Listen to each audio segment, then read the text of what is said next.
buenos días. Bienvenidos a Diálogo Abierto por Nacional y TV Perú. Muy buenos días, Carla Jarada. Amigos, gracias por acompañarnos en Diálogo Abierto. Hoy es nuestra última edición de Diálogo Abierto. No lo quería decir. Pero lo tenemos que decir más adelante, probablemente al final, aunque si Renzo Santana lo permite, por supuesto, porque, claro, es que la producción vuela y las cosas, la información aparece, tú sabes que estamos donde está la noticia, pero más adelante vamos a comentar las novedades que se vienen aquí en TV Perú y, por supuesto, en Radio Nacional. Así es, pero vamos rapidito con los temas. Vamos a revisar la información de la semana. Con los temas de la semana, porque, como siempre, ha pasado bastante, ¿no es cierto?, en estos últimos 5 días. Así que vamos a empezar, porque aprueban la ley de orfandad. Ese es un tema importante que tiene que ver con el tema de la pandemia, porque el Pleno del Congreso aprobó la ley de orfandad que promueve la protección y el desarrollo integral de las niñas, niños y adolescentes que se encuentran en situación de orfandad a través de una asistencia económica de 200 soles mensuales. Ahora, el Congreso apoyó esta iniciativa por 115 votos a favor, 0 en contra y 0 abstenciones. Posteriormente, por 113 votos, se exoneró de la segunda votación.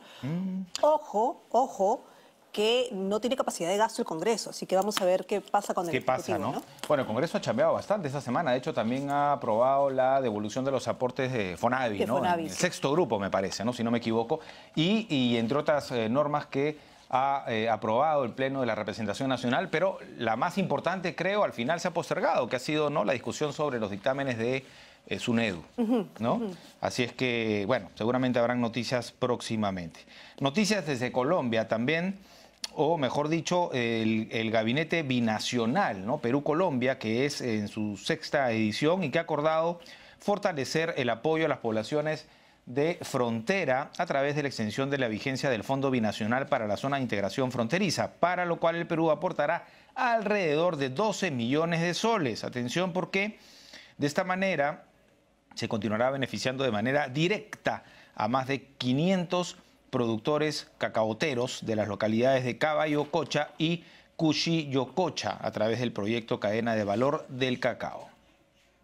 Así es. Bueno, y seguimos con el tema de la vacunación, pero esta vez a menores, porque la próxima semana arranca en el Perú la vacunación contra el COVID-19 a niños entre 5 y 11 años. Hasta el momento el grupo etario de menor edad en recibir esta protección, ¿no es cierto? Y de acuerdo al Ministerio de Salud, el primer lote de vacunas para este grupo de edad llegará el 18 de enero. En tanto, el proceso de inmunización se iniciaría el 19 y 20 de este mes, ¿no es cierto?, según lo estimado e informado por el ministro Hernando Ceballos, ¿no es cierto? Ahora, toca ver qué va a pasar con aquellos padres, con aquellos niños que sus padres no quieran vacunarlos, ¿no es cierto? Porque también hay padres que no quieren vacunar a sus hijos, tienen algunas dudas y las clases empiezan sí o sí. Bueno, padres, tutores, ¿no? Apoderados, representantes, porque, ojo, ellos tienen que no solamente llevarlos, firmar el consentimiento, sino vigilarlos durante 3 días, ¿no?, que son las recomendaciones de los especialistas una vez vacunados. Aunque no va a ser, Carla, tampoco se reitera en estos protocolos que la vacunación sigue siendo voluntaria y no va a ser exigencia, digamos, para retomar las clases. Así es, así que están viendo cómo van a ser, ¿no es cierto? ¿Cuáles son las medidas? Vamos a hablar del COVID-19, de la vacunación, de las pruebas también en extenso, hoy en Diálogo Abierto, pero eso será más adelante. Un punto también para agregar a propósito de protocolos es la reducción del periodo de 14 a 10 días, el tiempo de cuarentena, que deberán cumplir los pacientes contagiados en Lima Metropolitana y el Callao, según anuncio también del ministro de Salud, Hernando Ceballos. Dijo textualmente: hemos decidido reducir el tiempo de aislamiento a 10 días en Lima Metropolitana y en el Callao, donde la variante Omicron es la predominante con casi el 82% de los casos. Se lo vamos a consultar a los especialistas, Carla, sí, porque hay características de Omicron que obviamente no la hacen tan grave en los cuadros, ¿no? Claro. Y que permite que las personas contagiadas se recuperen más rápido. Por ello, este tema de la cuarentena, ¿no? Ahora, esto va a ser interesante tomarlo en cuenta porque está habiendo problemas en algunos centros de trabajo. Supuestamente deberían los centros de trabajo recibir las pruebas antígenas, ¿no? Pero algunos centros de trabajo están obligando a sus trabajadores la molecular. Claro, están rechazando los resultados, ¿no? Exacto. Ahora, también, por cierto, se están empezando a vender, ya se está haciendo común los autotest. Los ¿no? autotest, ¿no es ¿No? cierto? Justamente para que las empresas puedan descartar rápido y de esa manera evitar que se propaguen tanto los contagios. Lo cierto, Carla, es que casi 2 años después de la pandemia, muchas empresas ya tampoco pueden... entran en la desesperación de que están perdiendo trabajadores que se van a cuarentena, ¿no? Claro, pero imagínate si no les aceptan esas pruebas y se van contagiando. Se van contagiando y se va generando, ¿no?, una cadena bien peligrosa, ¿no? Claro. Lo cierto es también quién asume esos gastos. Estamos entrando en una etapa bien complicada en la cual incluso la estadística habla de que se ha duplicado el pico de contagios de la segunda ola. Así es. Hasta hace 2 días era 8 veces más contagioso. Ahora ya está en el... Está por todos lados. A tener mucho cuidado. Y bueno, finalmente... el fútbol. El fútbol. Por favor, lo vamos a extrañar. Lo vamos a extrañar. La selección peruana, atención, ha disputado un primer partido navidena, ¿no? El primero del 2022, obviamente un amistoso, ¿no?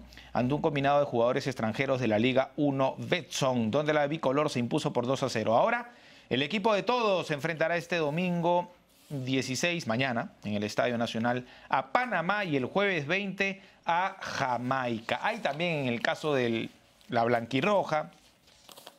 A propósito, Ricardo Gareca el otro día molesto, ¿no? Declaró con respecto a la vida privada, a los contagios, en fin, a la información que se difunde. Pero hay toda una discusión en torno, Carla, a el aforo del estadio, que hoy en estas nuevas últimas disposiciones prohíbe asistencia, ¿no?, de público. Así es. Pero hay muchos que dicen, por favor, o sea, son espacios abiertos, se puede tener un aforo restringido, se puede pedir carnet de vacunación, se puede pedir hasta pruebas si quieren, ¿no? La gente necesita una distracción y además necesitamos esos puntos en las clasificatorias a Qatar, ¿ya? Y el público, por supuesto, que presiona, ¿no? Hace su trabajo en el estadio. Así es. Es que hay puntos cuestionables, ¿no? Válidamente Claro. Cuestionables. Pero bueno, eso lo vamos a hablar más adelante. Obviamente, uno llega a un mercado y está repleto, vas a un Exacto, banco y está repleto, y está el estadio al aire libre y bueno, en fin. O restaurantes llenos.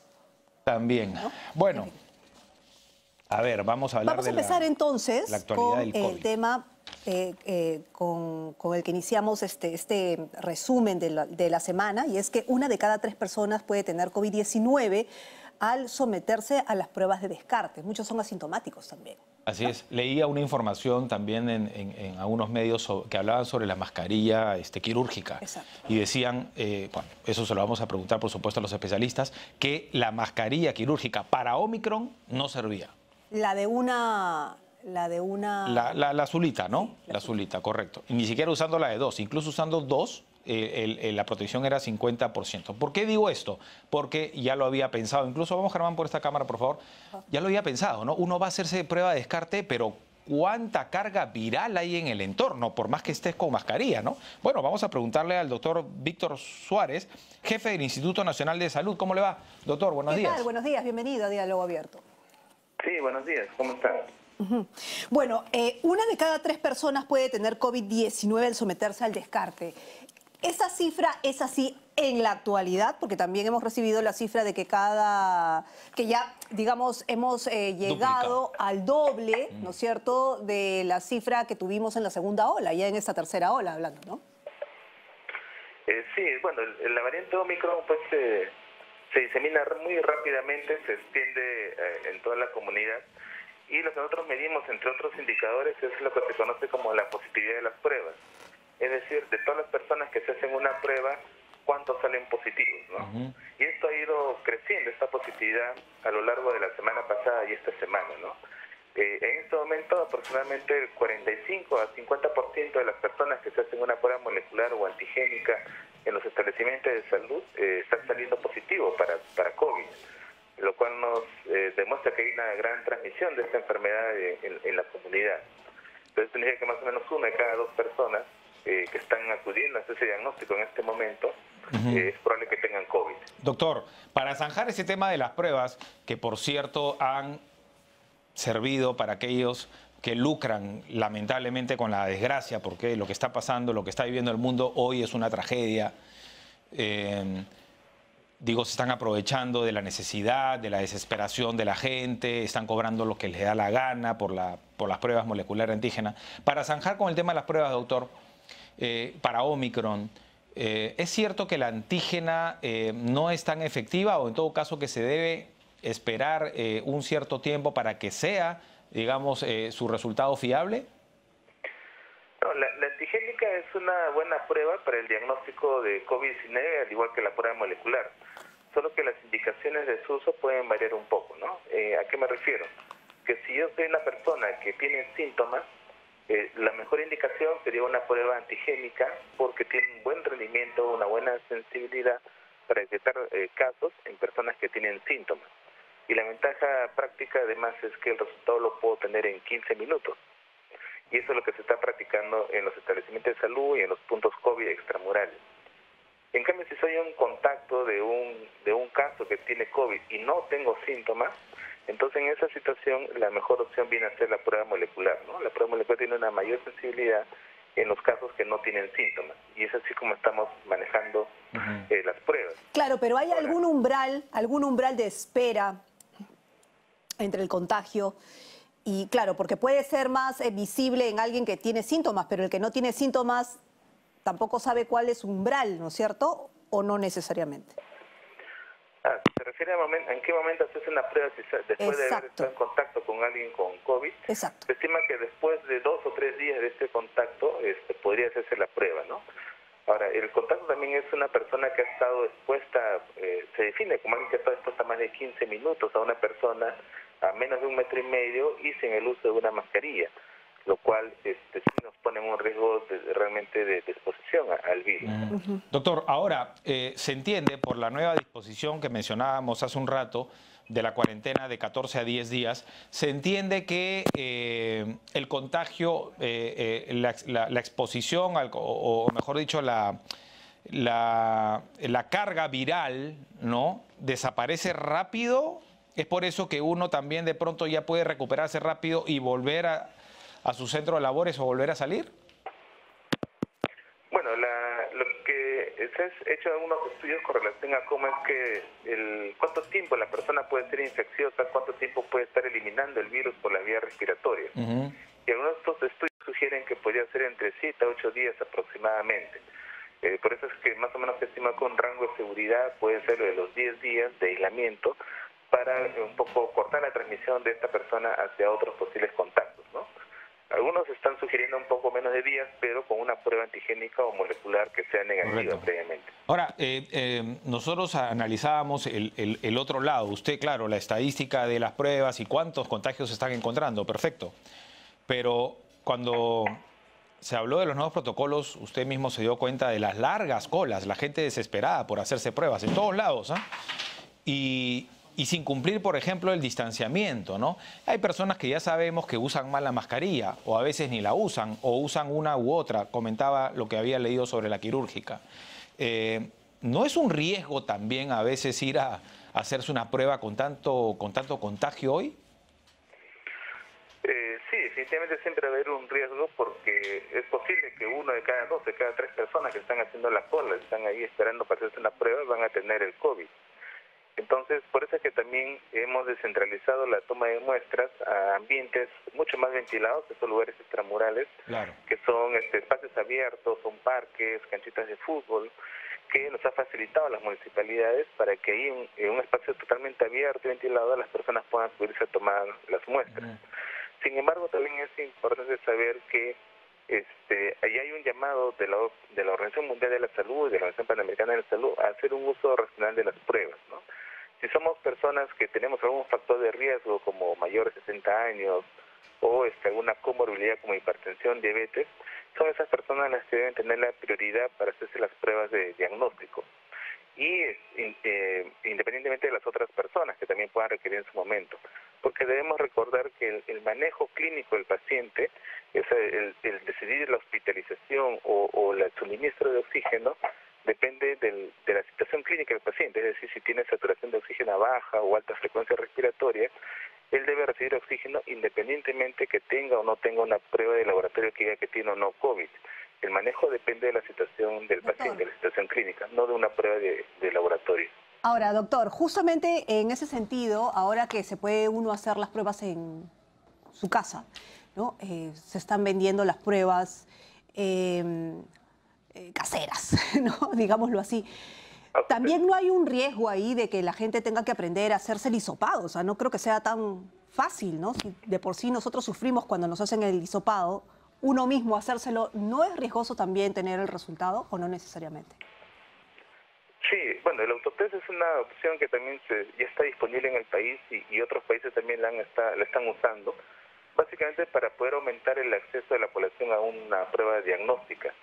Algunas organizaciones internacionales no necesariamente la recomiendan porque puede tener una menor sensibilidad, o sea, una menor posibilidad de identificar a los casos, porque como bien dices, no es lo mismo una prueba que es tomada por un profesional de la salud a una que uno mismo se toma, ¿no? De todas maneras, estas pruebas ayudan a identificar, pero si soy un caso con síntomas y contacto de COVID y me sale negativa el autotest, tengo que tomarlo con cuidado y preferentemente acudir a un establecimiento tomando una prueba de laboratorio, ¿no? Una prueba antigénica o una prueba molecular. Doctor, como en todo en la pandemia, conforme transcurre el tiempo vamos conociendo más del coronavirus. Y en este caso quería consultarle por Omicron. ¿Qué características muestran el contagio? Yo, a ver, por lo que yo veo, no sé, usted me corrige o precisa, estoy viendo casos o estoy escuchando de casos con mucha tos, ¿no? A diferencia de pronto de otro tipo de contagio con otra variante. Pero también se están viendo muchos asintomáticos, más que en otras variantes. ¿Usted considera, primero por favor me responde esta parte de los síntomas y las características, y después usted ya o la autoridad ya podría considerar efectivamente que estamos entrando en una endemia porque se han duplicado los casos? Sin embargo, no estamos viendo como antes problemas de oxígenos, UCI, o sea, no en esa medida, en esa proporción. Sí, con respecto a los síntomas, sí hay una pequeña variación con respecto a las otras variantes, en el sentido de que la infección por Omicron no causa mayormente estos problemas de pérdida de olfato o pérdida de gusto que eran frecuentes con las otras variantes. También está acompañado de un poco más de malestar general, dolor de cabeza que con las otras variantes. Correcto. Pero Fiebre. Pero en términos prácticos es difícil frente a un paciente diferenciar si eso no es Omicron. Lo que sí sabemos es que en este momento probablemente ya el 90% de los casos que están ocurriendo en Lima y Callao son atribuibles a esta variante, ¿no? Entonces debemos asumir que casi todas son por Omicron. Pero hay características marcadas, digamos, por eso le mencionaba la tos. Pero es que hay algunos, para complementar, lo que pasa es que lo que le pregunta a Nicolás es la tos, que ya la hemos venido viendo, pero ahora hay secreción nasal, hay tipo alergia, tipo resfrío. Entonces, la gente lo que te dice es, cuando está en estado de negación, es no, yo no tengo COVID, es alergia, no, yo no tengo COVID, es resfrío, porque no, el estornudo no tiene nada que ver con COVID. Entonces, por eso le preguntamos. Sí, se entiende. En este momento, cualquier paciente con síntomas respiratorios, sea estornudos, un poco de tos, un dolor de garganta, un poco de mucosidad en la nariz, todos esos son sospechosos de tener COVID. La alta incidencia que tenemos en este momento en la enfermedad sugiere que toda persona con síntomas respiratorios puede ser COVID mientras no se demuestre lo contrario, ¿no? Y hay una variedad de presentaciones clínicas, y más aún con el tema de la vacunación. La vacunación hace que también tengamos síntomas más leves, que como dices, confundamos con un cuadro leve de resfrío, solo con mucosidad, un poco de dolor de cabeza y nada más, pero eso ya puede ser COVID.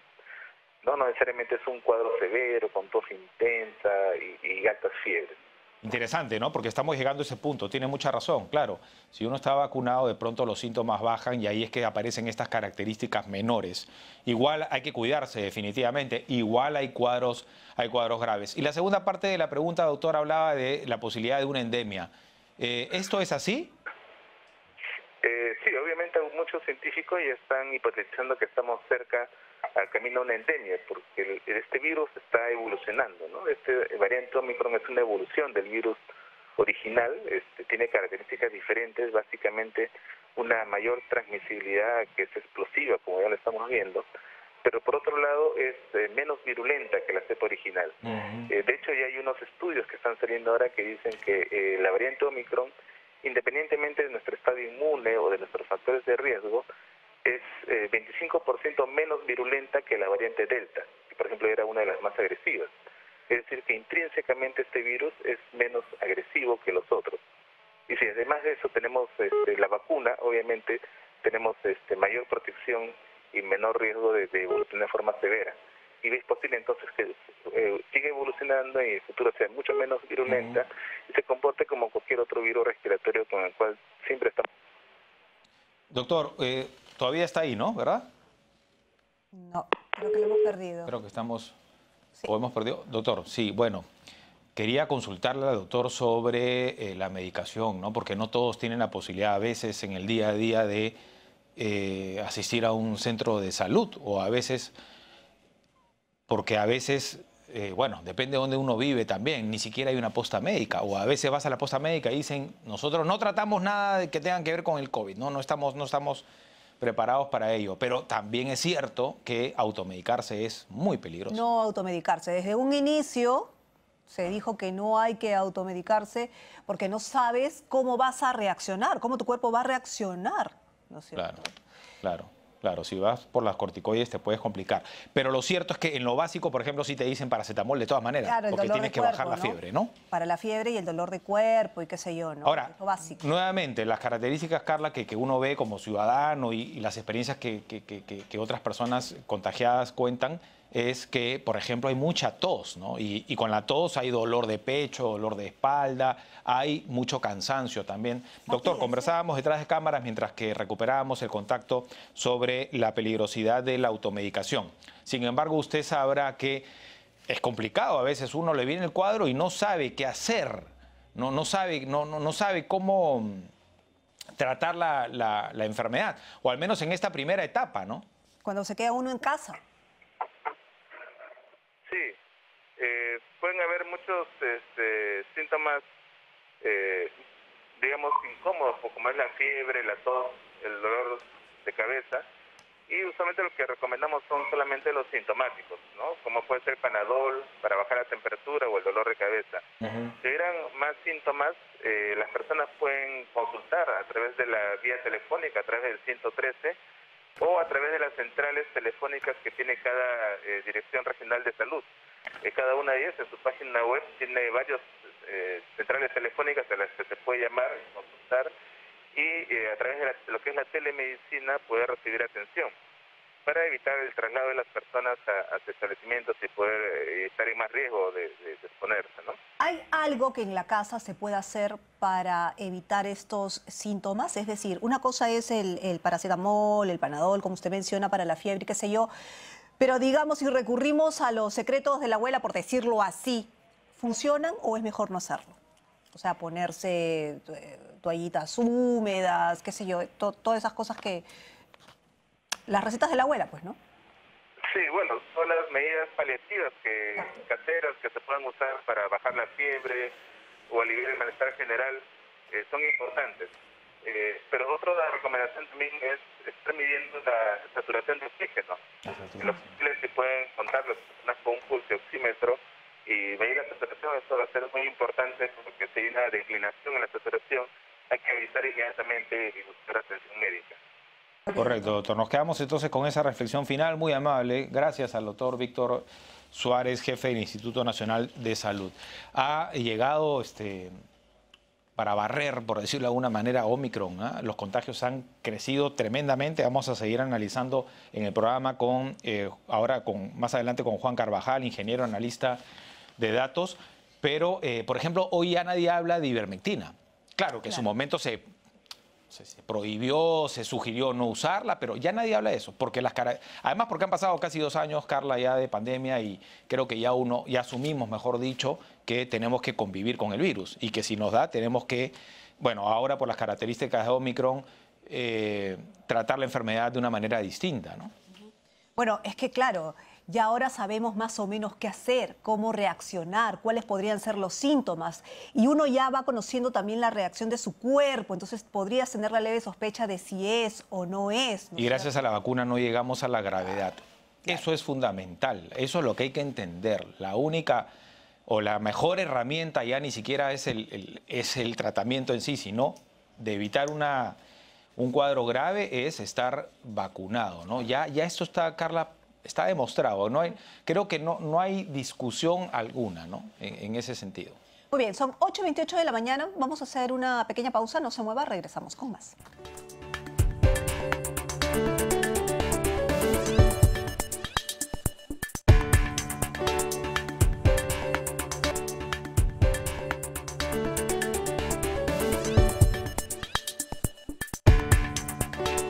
Muy bien, 8:31 de la mañana seguimos con más información. Por favor, presenta tú a tu colega. A mi colega, por los cuadros, dices tú.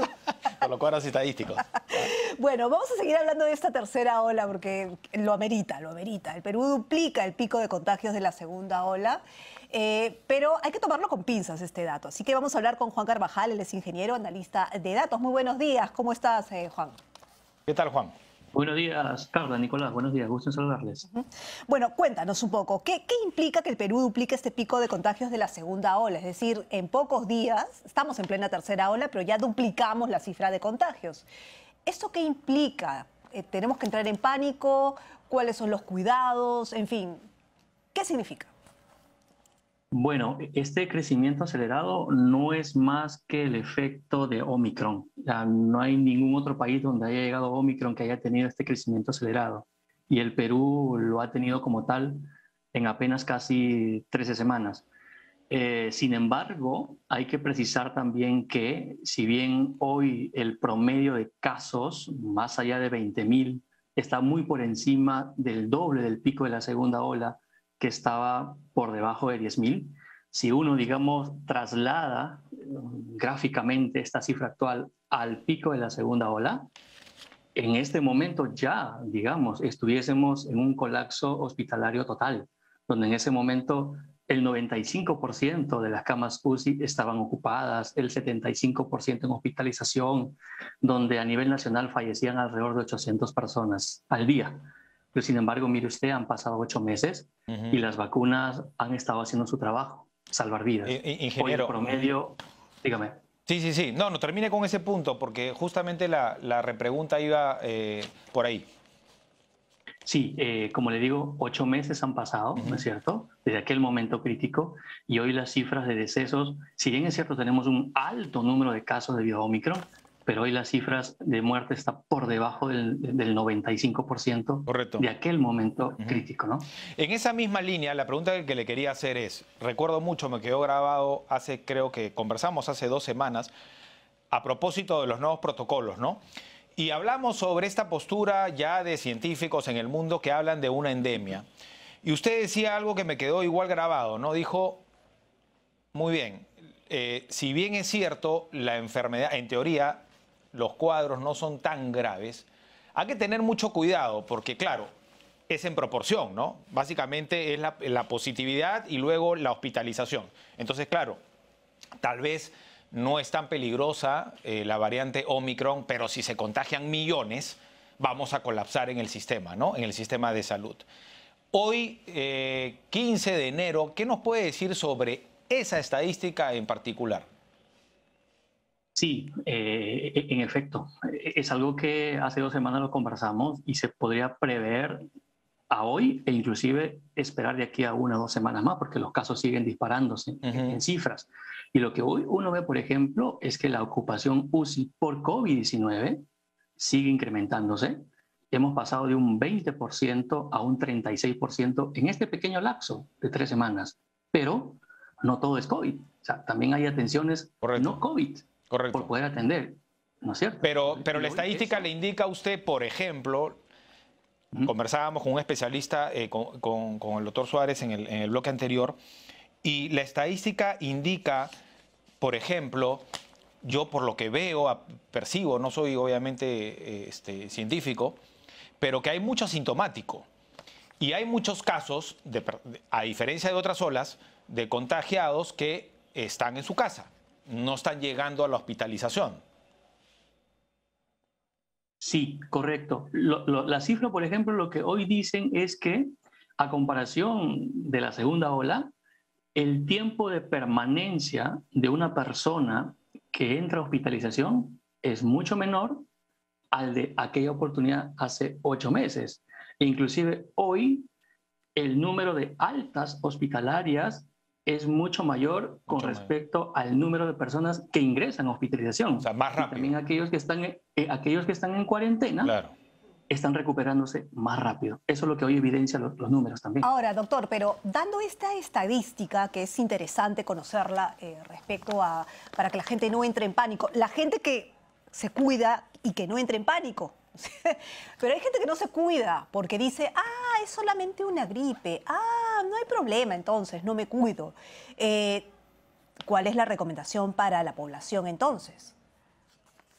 Mire, a ver, yo le pongo un caso, ¿no? Claro. O sea, hay situaciones que hoy día se están presentando de jóvenes que no han querido vacunarse, se contagian y tienen una enfermedad leve, pero sin embargo tienen padres, adultos mayores, con enfermedades preexistentes, con 2 dosis, que no han recibido dosis de refuerzo, pero se agravan debido al contagio y esa persona posiblemente puede llegar a UCI. Entonces, por eso es importante que no solamente yo me cuide, sino cuide alrededor. Y hoy es importante también el tema de avanzar la vacunación de la dosis de refuerzo. Si bien hoy no se ve un alto incremento en UCI, no se ve un alto incremento en el tema de muertes, pero esto por ningún motivo nos debe llevar a relajar las medidas, ¿cierto? Entonces todavía sigue siendo, digamos, un dato a considerar y podría ser un peligro la proporción, ingeniero, de los contagios. O sea, si esto se duplica sobre lo que ya se duplicó, ¿sí podríamos llegar a una fase de colapso del sistema o no necesariamente? Sí, porque mire, o sea, recordemos que detrás de la mayor o menor demanda de hospitalización está la mayor o menor demanda de casos que se puedan detectar. Hoy hay una alta demanda de casos, está ocasionando un mayor incremento en hospitalización y también en UCI lentamente. Claro. Pero claro, eso es cuando uno lo ve en el contexto nacional. Pero cuando uno ya disgrega por regiones, por lugares, lo que uno está viendo en este preciso momento es en el caso de Lima Metropolitana, donde se está observando un incremento de fallecimientos por causas ajenas a COVID-19, como también ocasionados por COVID-19. Por eso siempre es importante disgregar las cifras y tomar decisiones. Ahora, hay un punto muy relevante, ¿no? No todas las regiones tienen una vía panamericana, ¿no? Ahora, en la vía panamericana, donde tú llegabas y por más que tu cuadro sea leve, entiendo, ¿no? Igual te hospitalizaban, ¿no? Y hay personas que hablan muy bien del trato ahí. Por cierto, un saludo al presidente Vizcarra. Ahora ya imagino que llegas a la vía panamericana y no te quedas 2 semanas, ¿no? Ya con esta disposición de este protocolo del confinamiento, ¿no? Que se ha reducido a 10 días de la cuarentena, supongo que también los casos van por ahí. Sí, inclusive, mire usted, hace cuestión de 5 días atrás, la ocupación en la vía panamericana estaba cercana al 90%. Hoy está cerca al 70%. Entonces, esa medida de recortar de 14 a 10 días también va a ayudar a que el número de desocupar rápido también disminuye. Así es. Ahora, el tema de las pruebas, que me parece importante, porque una cosa es la vacuna, está bien, hay gente que se ha vacunado, ya tiene su refuerzo y qué sé yo, pero el tema de las pruebas las hemos dejado un poco de lado, tanto es así que esta última semana, aunque las últimas semanas ya, cuando tú te hacías la prueba y hablabas con los licenciados, lo que te decían es que había un aumento. Uno ya sabía que iba en aumento los casos, ¿no es cierto?, de positivo porque te lo iban contando. Pero ahora que uno quiere acceder a una prueba, como normalmente lo estaba haciendo, no puede. Te dejan en visto o te dicen te doy la cita para el lunes, cuando llamas un miércoles, porque no se están dando abasto las compañías privadas. ¿Cómo vamos con el tema estatal también con el tema de las pruebas? Porque, o sea, es decir, ¿qué ha pasado con las pruebas? ¿Nos hemos rezagado ahí? Sí, mire, lo que usted manifiesta con respecto al sector estatal es cierto. O sea, yo tengo casos, de compañeros de trabajo que se han demorado 3 a 4 días para resultados de una prueba molecular. Y así esto debe multiplicarse a nivel nacional. Si bien es cierto, en el contexto de toma de pruebas hemos aumentado, hoy estamos alrededor de las 115.000 pruebas diarias, donde 27.000 son moleculares, pero más allá de 90.000 son antígenas. Pero claro, también la positividad sigue en aumento por encima del 25% en moleculares, cerca del 20% en antígenas. Esperemos también pues que el sector estatal tome una mejor estrategia, ¿no es cierto?, para que la gente pueda tomarse las pruebas a tiempo y no conllevar a las aglutinaciones que hoy se viene observando, no solo en Lima Metropolitana, también se ve en el interior del país, donde hay colas extensas de personas inclusive contagiadas o personas esperando su resultado, y eso puede ser un caldo de cultivo para que personas que estén alrededor por una prueba se puedan contagiar. Usted mencionaba sobre la dosis de refuerzo, ¿no? Y hay personas que, bueno, por tiempo, por desidia o porque simplemente ya no quieren, qué sé yo, no se la están colocando. En la estadística, que ya sabemos y lo mencionábamos, es indiscutible, ¿no? El tema de las vacunas contra los contagios o el cuadro severo. Pero en la estadística se puede leer también esos casos de personas vacunadas con 2 dosis nada más que están llegando a morir o están llegando a UCI. Sí, sí se puede ver eso. Hay personas que están llegando con segunda dosis a hospitalización y también están falleciendo, pero claro, son en menor proporción a una persona no vacunada. Claro. Pero ojo, estas personas con segunda dosis principalmente son adultos mayores y que inclusive han pasado ya más de 5 o 6 meses que debieron ya haber recibido su dosis de refuerzo. Por eso es importante incidir en eso, ¿no? 3 meses segunda dosis, que vayan por su dosis de refuerzo. Bueno, y por último, ingeniero, la expectativa es grande con respecto a los niños, ¿no? Ya a partir del 18 de enero, si no me equivoco, comienzan la vacunación a los pequeños de 10 y 11 años y también a los que tienen menos edad, pero con comorbilidades. Ellos entran ya al grupo objetivo, estamos hablando de 4 millones más o menos.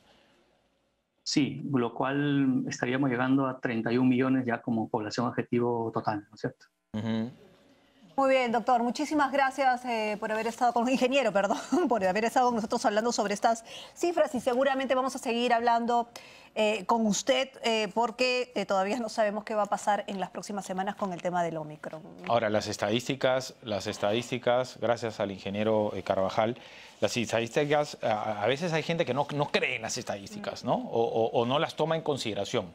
Hay que utilizarlas y hay que usarlas. Estos datos son fundamentales. ¿Por qué? Por ejemplo, dato que el ingeniero revelaba, ¿no?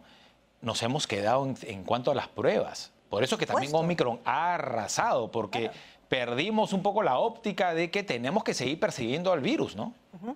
Y la prueba es la mejor forma de saber si tienes o no tienes, ¿no es cierto?, de descartar. Pero no solamente eso, Carla. O sea, ¿de qué sirve hacerte la prueba si al final, después, estando positivo, sales y propagas el virus, ¿no? Bueno, responsabilidad también, ¿no es cierto? Es, digamos, un trabajo de todos y de conjunto, ¿no? Pero, bueno, hay que discutir el tema de las pruebas, si las caseras es lo más recomendable o no. Bueno, por lo menos ya es más fácil, digamos, para aquellas personas que quieren cuidarse, el que quieren tener rápido. Una referencia, digamos. El descarte rápido, se habla del antígena, en paquete, bueno, ya sacándolo en unidad, creo que sale 40 soles, algo así, el antígena, que es obviamente más cómodo de lo que normalmente costaba un antígena, que costaba, entiendo que como 70 soles. Han subido, ¿no? Ojo. Y ahorita han subido. ¿eh? Ojo que han subido también, ahí un llamado de atención también, ¿no? Es decir, así como subió el oxígeno en su momento de la manera más estratosférica, está subiendo poco a poco las pruebas también de descarte durante la última semana, ¿no? Como para llamar la atención. Carla, un dato preocupante y que nuevamente, solamente para terminar, que nos refuerza la idea de la importancia de la vacunación es que con la variante Omicron se están contagiando muchos niños, ¿eh?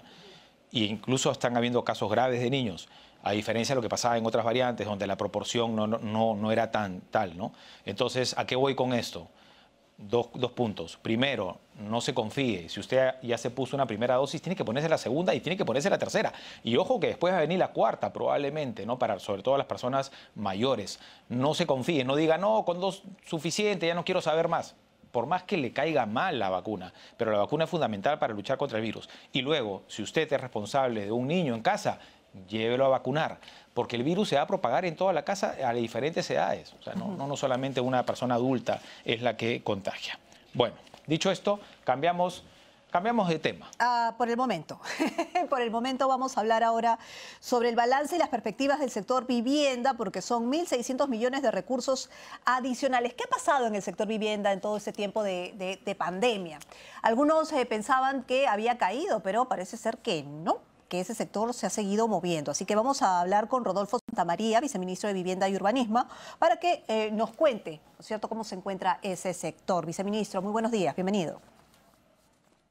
Buenos días, muchas gracias por la invitación. Y bueno, con relación al tema que acabas de tocar, nosotros vemos 2 temas que pueden verse de maneras distintas. Durante la pandemia, al inicio, mucha parte sector inmobiliario, vivienda, se contrajo. Y lo que ha pasado conforme ha avanzado el tiempo es que, afortunadamente para nosotros y para la población, muchos desarrolladores inmobiliarios están en segmentos de ingresos más altos, por decirte, departamentos de $300,000, $400,000. Ese segmento se ha contraído, pero los segmentos de ingresos más bajos han sido más atractivos y muchos de ellos han optado por mirar poco a poco hasta estos segmentos, los cuales nos parece muy bueno porque va dirigido a las familias que nosotros pretendemos atender. Claro, hay dos factores, viceministro. Muy buenos días ante todo, ¿no? El primero es dinamizar la economía porque la construcción también da mucho trabajo, ¿no? Y estamos hablando de inversión pública. Y el otro factor es hay que darle vivienda digna pues a las familias peruanas, ¿no? En ese sentido estamos hablando de 28.800 familias que se han visto beneficiadas. Esto estamos hablando del Fondo Mi Vivienda. Si tú me permites complementar, una parte de lo que dijiste y después pasar a toda la respuesta que acabas de preguntar.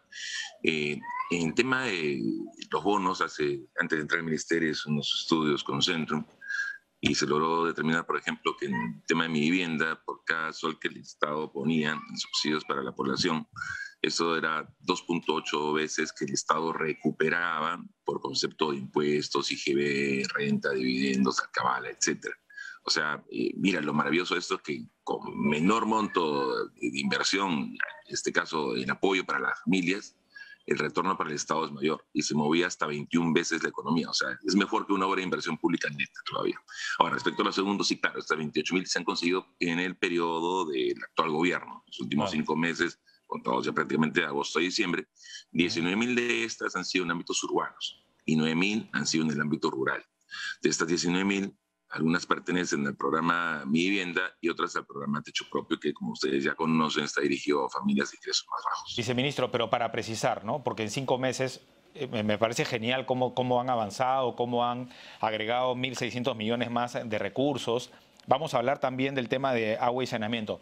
Pero ¿estas son obras que han culminado del gobierno, de gobiernos anteriores?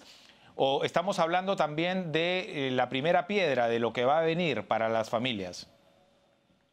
Oye, muchas gracias nuevamente. Entonces, en realidad, la mayor parte de inversión está dirigida a proyectos nuevos y una parte, claro, como corresponde, es continuar proyectos que venían de etapas previas, ¿no? O sea, en todo el sentido del mundo, terminar proyectos que ya se encuentran en marcha, pero también hay proyectos nuevos. Como tú sabes, un programa de inversión pública que se denominó Perú en Marcha, por ejemplo, ¿no? Entonces, el programa de Perú en Marcha, todos eran proyectos nuevos, tanto de agua, desagüe, como de infraestructura urbana, lo que corresponde a espacios públicos, plazas, parques, vistas veredas. Entonces, ustedes tienen la proyección de lo que viene para las familias peruanas, es decir, ¿no? Tal vez en el primer año del gobierno del presidente Castillo vamos a entregar tantas viviendas. A 2 años vamos a entregar tantas viviendas. ¿Esa proyección ya la podemos dar o todavía? Mira, nosotros estamos trabajando este año, por ejemplo, para tratar de tener una respuesta completa es la siguiente. El año pasado, que se cerró el 2021, en el tema del programa Techo Propio, que es la modalidad de vivienda nueva, se han logrado desembolsar 11.200 bonos. Eso es un récord histórico comparado con un año pre-COVID, que fue el 2019, donde desembolsaron 10.400. O sea, ha sido el mejor año para el programa Techo Propio en la vivienda nueva. Y para efectos del crédito Mi Vivienda también nuevamente tenemos un número elevadísimo. El próximo año se pretende romper, o este año 2022, se pretende romper récords nuevamente históricos en todos los programas de vivienda. O sea, me refiero a lo que son Mi Vivienda Techo Propio. Está pensado en un número de aproximadamente 15.000 unidades en formato Mi Vivienda para segmentos de ingresos medios y algo de cerca hasta 20.000 unidades de vivienda para el segmento de ingresos medios bajos, que es Techo Propio. Ahora, otra de las cosas... El tema de vivienda rural igual. Dime. Una de las cosas que preocupa también es el tema del agua y saneamiento. Si bien la vivienda es importante y las oportunidades para que la gente tenga un lugar donde vivir, sí es cierto, pero también es cierto que justamente en este contexto de pandemia lo que más se necesita en estos momentos es higiene, ¿no es cierto? Agua y saneamiento es importantísimo. Y queríamos saber cuál es la ruta trazada, digamos, para los próximos meses o los próximos años, teniendo en cuenta que hay una deuda bastante pendiente, no solamente en Lima, sino a nivel nacional. Bueno, sí, ¿no? Entonces el presente año también, 2022, se está proyectando muchas horas de infraestructura urbana y el año pasado hubo un gran esfuerzo, pero para el presente año, por ejemplo, vamos a trabajar en 545 obras con un total de 3.700 millones. O sea, el monto que se pretende nuevamente este año es mayor los años pasados. ¿Pero dónde? Pero hay un tema estratégico, ahí si me permites, Carla. Nosotros hacemos esta inversión como Estado, como sociedad peruana, en grandes montos de agua, desagüe, pero nuestro principal enfoque va a estar en la provisión de vivienda nueva. ¿Por qué? Porque todas estas viviendas a las que al día de hoy hay que ponerles agua, desagüe, son producto casi todos de asentamientos humanos informales, o sea, ocupaciones informales. Lo que demuestra en los estudios es que en muchos de los casos de ocupaciones informales es mercado negro. O sea, quiere decir que hay gente que al día de hoy está pagando por un terreno sin agua, sin desagüe, sin pistas, veredas. Después, a nosotros como sociedad, me refiero a nosotros, todos nosotros peruanos, por si acaso, ustedes, nosotros, etcétera, quien fuera, debemos ir a auxiliar a estas familias con montos de infraestructura de agua de desagüe que a veces nos cuestan, oye, hasta más de 100.000 soles. Poner el agua de desagüe, no hacer la casa, por si acaso. Ok, yo lo entiendo, la estrategia correcta es proveer oferta suficiente de vivienda para que la gente no tenga que seguir realizando ocupaciones informales y después tengamos el próximo año, lamentablemente, tener que decirte, hemos superado ahora en 10.000 millones de agua de desagüe. Viceministro, si me permite. Cubrir la brecha, ¿no? Si me permite, sí, es entendible, dale. Pero ¿qué pasa con los que ya existen? Es decir, ¿para qué haya existido pero si me permite, por favor. Es que te estoy contando, te estoy permitiendo, justo te digo que este año que viene, este 2022, está desembolsando mucho más dinero que el año pasado. Ok, ¿en dónde? O sea, mi pregunta es ¿dónde? O sea, ¿dónde se tiene previsto hacer estas obras? ¿En qué lugares? Porque, ojo, que no solamente estamos hablando de asentamientos humanos, estamos hablando de lugares que ya están establecidos, donde hay que cambiar cañerías porque son antiguas y pueden romperse. Es decir, redes, tenemos redes complicadas. Sin ir muy lejos, San Juan del Lurigancho, Ahí está, justo eso es lo que le iba a decir, ¿no es cierto? Por eso le digo, ¿tienen claro cuáles son las obras y en qué punto se va a trabajar respecto a saneamiento y agua y desagüe este año? Mira, a ver, sí existe un listado. Yo el listado no lo tengo a la mano al día de hoy. Pero lo que te digo es que las inversiones son a nivel nacional. Respecto, por ejemplo, a temas puntuales en zonas urbanas, recordarás tú, por ejemplo, que en Trujillo existe SEDALIP, en Chimbote sea Chimbote, en Arequipa existe SEDAPAR, en Lima existe SEDAPAL, en Chiclayo existe EPSEL, en Piura existe la EPS Grau. Entonces, la operación, mantenimiento de inversiones o renovaciones de tuberías en cada una de estas localidades corresponde a las empresas locales administradoras de agua de desagüe.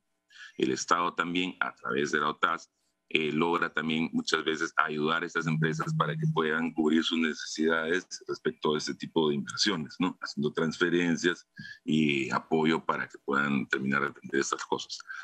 Mucho lo que hacemos nosotros como sector vivienda, entenderás tú, está dirigido al cierre de brechas. Tratar de cerrar brechas cada vez más para que menos gente se quede expuesta, como ustedes bien lo mencionan. Al inicio, me acuerdo de la pandemia, te recordarán ustedes también, los mensajes que se lanzaban estaban dirigidos a quédate en casa y lávate las manos. Pues para todos nosotros peruanos era clarísimo que había mucha gente simplemente que no tenía agua en su casa, entonces era muy difícil decir lávate las manos. Y por otro lado, había mucha gente, imagínate en Sullana, por decir cualquier caso extremo ya, que vivían en esteras o un techo de calamina y le decían quédate en casa. Imagínate si conocen ustedes Sullana, si tienen mucho calor. El tema del calor, ¿no? Entonces, o sea, sí me van siguiendo. Entonces, son esas brechas que nosotros tenemos que ver cómo vamos a ir cerrando. Correcto, viceministro. Y ya que lo menciona, ¿tienen la estadística de las brechas? ¿Esas brechas de cuánto estamos hablando? Sí, mira, en el tema de vivienda, simplemente por donde voy a desarrollar un poco la entrevista. En agua y saneamiento, me gustaría que profundizar en agua y saneamiento. Claro. Sí, como tú sabes, yo soy el viceministro de Vivienda y Urbanismo, está el otro viceministro de Saneamiento y Construcción. Pero correcto. De todas maneras, mira, en el tema de por eso te hablo de las brechas correctas en mi sector, de todo su sector tengo algunas estimaciones, ¿no? Porque sí hicimos estudios antes de aceptar el cargo de viceministro. Entonces, en el tema de saneamiento, más de 1 millón de viviendas que no tienen aún agua dentro de la vivienda. Si mal no recuerdo, el día de hoy, cerca de 2 millones y pico de viviendas que no tienen agua al interior de la vivienda. Y con respecto a viviendas nuevas, nos estamos por cerca de 567.000 unidades de viviendas que nos falta a nosotros como sociedad producir, ¿no? En todos los segmentos, ¿verdad? Correcto. Nos está ganando el tiempo y yo tengo un par de preguntas que quiero hacerle antes de terminar. Es cierto que usted, claro, como viceministro de Vivienda y Urbanismo, pero no se puede negar pues, que estos temas están enlazados, ¿no? Por ejemplo, usted mencionaba, y claro, no se trata de fomentar la informalidad o las invasiones, ¿no? Pero, ok, ¿pero qué hacemos? ¿Les damos título de propiedad o le damos la espalda y decimos no les puedo dar nada? ¿Por qué le digo esto? Porque estas personas hoy o están pagando más por el agua de las camiones cisternas, que se aprovechan, por cierto, de la situación, o están, como usted sabe también, con conexiones clandestinas. De una u otra manera está perdiendo o el Estado o está perdiendo el mismo ciudadano, ¿no? Entonces, ¿cómo resolvemos ese dilema? Pienso, pero te lo vengo diciendo, afortunadamente tú estás conectado conmigo en el mismo sentido. Cuando una persona hace una ocupación informal, en muchos casos estoy diciéndole a usted por si acaso que la mitad de estas son gente que paga en un mercado negro, gasta más en agua, como tú lo mencionas, en producir la vivienda, la construcción, poquito, gasta mucho más. Por eso nuestro enfoque, como te conté y como le explicaba Carla, nuestro enfoque está más dirigido a la promoción y producción de más oferta de vivienda en los segmentos. Estamos en la misma sintonía, pero no le damos título de propiedad. Claro, pero está bien, Renzo. O sea, este año, por si acaso, se pretende realizar cerca de 52.000 títulos de propiedad, rompiendo nuevamente el número de títulos que se han proyectado este año y los años anteriores. Perfecto. Se venían dando 30.000, 20.000 títulos. Este año se pretende dar Perfecto. Entonces, muy bien. Como te das cuenta tú, existe un alineamiento correcto en ese sentido. Muy bien, perfecto. Entonces, título de propiedad o en su defecto también construcción de nuevas casas. Me queda claro. Lo ultimito. Y no quiero ponerlo en aprietos. Dime, por favor. No quiero ponerlo en aprietos, pero acaba de haber un temblor fuertísimo en Lima y se ha hablado de apuntalar las estructuras, no solamente en la capital, sino en todo el país. ¿Ese tema se ha tratado con el ministro? Sí, mira, nosotros tenemos un programa que estamos trabajando, es un programa de reforzamiento de estructuras y la idea tiene dos sentidos. Mira, en primer lugar, esta vivienda vulnerable pierda su vulnerabilidad porque ha sido corregida con estructuras adecuadas. Y que en segundo lugar, que esta vivienda que ha sido reforzada permita ahora el incremento de densidades. Y una vez corregida la estructura, reforzada esa vivienda, permita que, por ejemplo, en el segundo piso pueda haber otra vivienda, una o dos viviendas adicionales. Logramos así, entonces, densificar la ciudad, que más gente esté cerca de su trabajo, de su familia, del colegio de los chicos, y evitamos que más gente siga haciendo ocupaciones informales. Entonces es una estrategia, pienso yo, correcta y potente, porque logramos resolver dos temas con una sola intervención. Ok, muy bien, viceministro. Muchísimas gracias por haber estado con nosotros. Gracias por explicarnos cuál es el trabajo que se va a hacer durante este año respecto a vivienda y también en saneamiento y desagüe. Muchas gracias al viceministro Santamaría. Ahora, no solamente hay que tratar de proveer de nuevas viviendas formales, porque hay mucha informalidad, ha habido corrupción, hay construcciones que son inhabitables, pero la gente sigue ahí y ante un terremoto impredecible, pues puede haber una desgracia, ¿no? Entonces hay que trabajar en este programa de apuntalar las estructuras y nuevamente, porque lo hemos dicho antes, hay colegio, Carla, de ingenieros, de arquitectos que se están ofreciendo, universidades como UCAL, el otro día entrevistábamos a un representante de UCAL, que también están estudiando los terrenos, están diciendo, oye, esto acá hay que definitivamente o apuntalar o es inhabitable. Pero también tenemos al ejército, tenemos ingenieros en las Fuerzas Armadas, la acción cívica. Pero ojo que también hay personas que viven en lugares que saben que son peligrosos, ¿no es cierto? Y que deben ser reubicadas. Bueno, a ver. Ese es otro tema también. Como lo dije en otro programa, este gobierno del presidente Castillo podría, o los gobiernos que vengan, pasar a la historia si trabajan de una vez por todas en el ordenamiento territorial. Pero lo que hay ahorita es incierto y lo que hay ahorita hay que apuntalar porque hay un terremoto y una desgracia. Solamente hablamos de estos asuntos, Carla, cuando es mediático. Hay un sismo, claro, y después nos olvidamos. Pasan 2 o 3 días y nos olvidamos. Nuevamente, colegios profesionales. ¿Y por qué no? La acción cívica de las Fuerzas Armadas para que vayan, así como cuando uno tiene un local comercial y te dicen cada año tienes que renovar tu certificado de defensa civil, bueno, ¿por qué las zonas residenciales también, cada año, cada 5 años, no sé? que vayan a hacer un estudio, ¿no? Y ahí se puede dinamizar también la economía por ese lado, ¿no? Y sobre todo, Carla, no estar con la incertidumbre de que qué pasa si hay un terremoto, se cae todo. Gobierno regional también. Claro que sí. Muy bien, vamos a hacer una pausa. No se mueva porque tenemos mucho más que hablar acá en Diálogo Gobierno.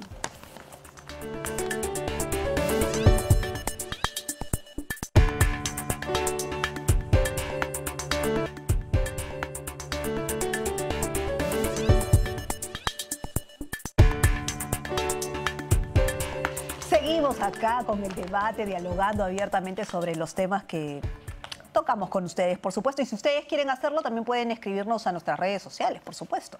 Así es. Pero ahora vamos a pasar a otro tema, ¿no es cierto? Porque seguimos hablando y haciendo un balance de lo que ha sucedido con la COVID-19, porque habían sectores que ya estaban saliendo de esta, digamos, de la pandemia, digamos, de los efectos de la pandemia, ¿no? Y ya se estaban reactivando poquito a poco. Poco a poco. Poco a poco.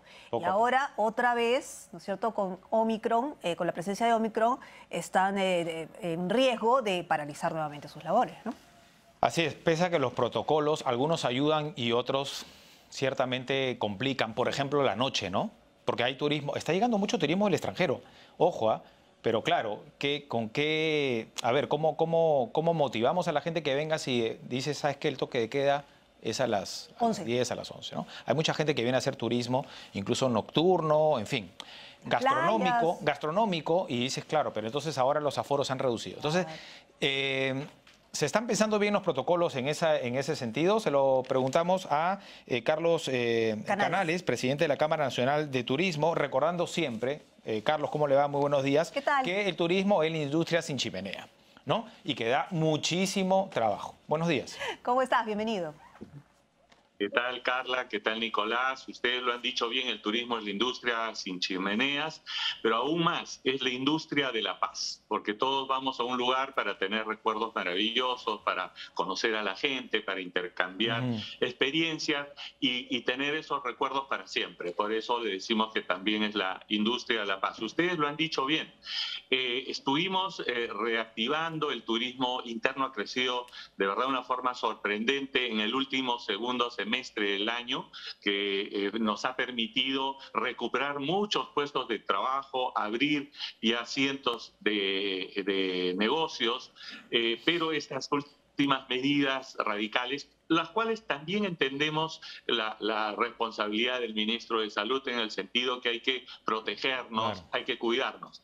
Pero solamente decirle, y eso lo hemos hablado con el ministro Roberto Sánchez y con el ministro Ceballos y su equipo, el turismo es una de las actividades que tiene la mayor cantidad de protocolos para evitar el contagio. Distancia física, mascarillas, alimentos siempre bien protegidos, las mesas que no superan las 8 personas, los guías no pueden conducir a más de 7 personas, los buses de transporte turístico tienen aforo al 50%, tenemos todos los sistemas de protección y hay que aprender a buscar ese equilibrio entre lo sanitario y lo económico. Ahora, una de las cosas que siento, percibo, tú me sacarás si no es cierto, es que la comunicación ha cambiado entre el sector turismo y el Ejecutivo. Puede ser porque antes hablábamos y sentía un gran malestar porque no había una comunicación clara y directa ni posibilidades de una solución para el sector. ¿Esta vez han encontrado un punto medio?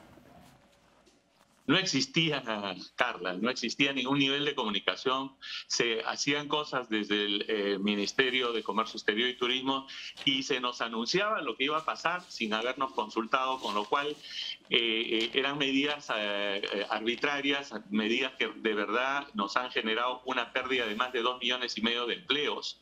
También el tema de la promoción, o sea, nosotros no conocíamos las campañas que se iban a hacer en el exterior hasta que se lanzaban y se nos decía, esto es, súmense hoy día, bueno, con el ministro Roberto Sánchez desde su incorporación en una relación que hemos venido construyendo porque tiene la mejor voluntad, él mismo dice, no conozco el sector, pero sin embargo, la amplitud de criterio, ese permanente diálogo que nos ha permitido intercambiar información, intercambiar ideas, convencer muchas de estas ideas que son razonables, lógicas, que se hacen en otros países, que sean asumidas por el MINCETUR, nos ha dado resultado que tenemos un nivel de diálogo con la viceministra, con los directores de cada área, y trabajamos como un solo equipo público-privado para ir a trabajar con el ministro Franke, con el cual tenemos una excelente relación, y estamos a punto de instalar la mesa de trabajo para normas tributarias, que ya está convencido el ministro.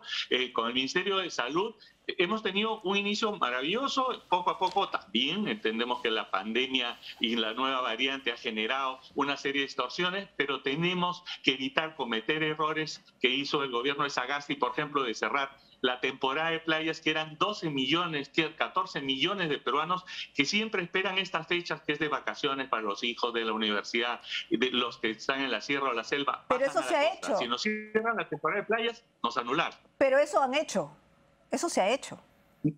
No, parcialmente, okay, digamos, por fiestas patrias. ¿Qué es lo que pasa? El mecanismo que activa una reacción del MINSA fue el día 25 y 26 de diciembre, en el cual más de 1 millón de personas se fueron a las playas de Aguadulce, Ventanilla. No se respetó a la autoridad municipal, se avasalló a la fuerza pública y se tomó las playas en forma masiva.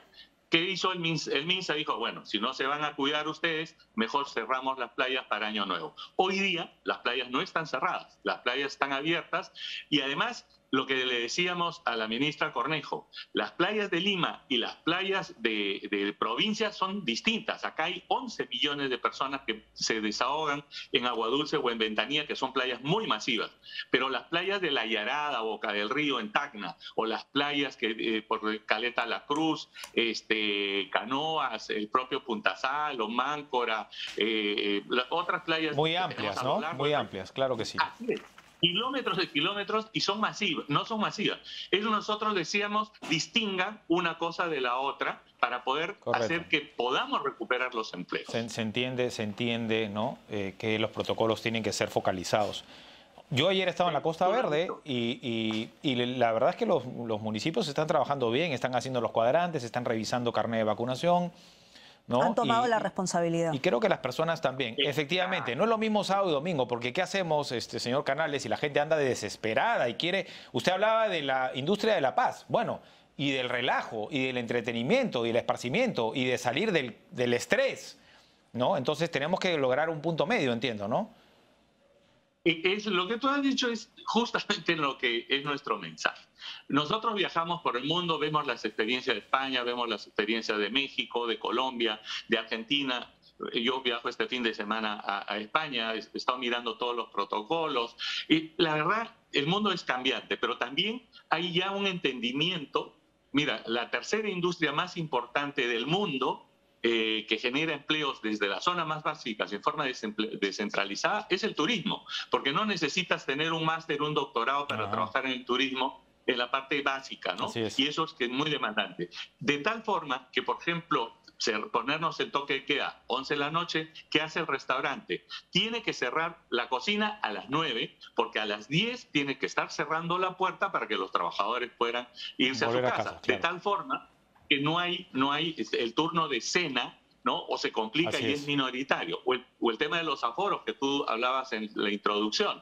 Los aforos te los siguen reduciendo, entonces no es rentable para un restaurante tener la cantidad de empleados. ¿Qué comienza a hacer? Reduce lo que estábamos recuperando, y estábamos al 60-70% de recuperación de empleos en restaurantes. En agencias de viaje, ni qué decirte, estamos en el 20% de recuperación. Es muy bueno.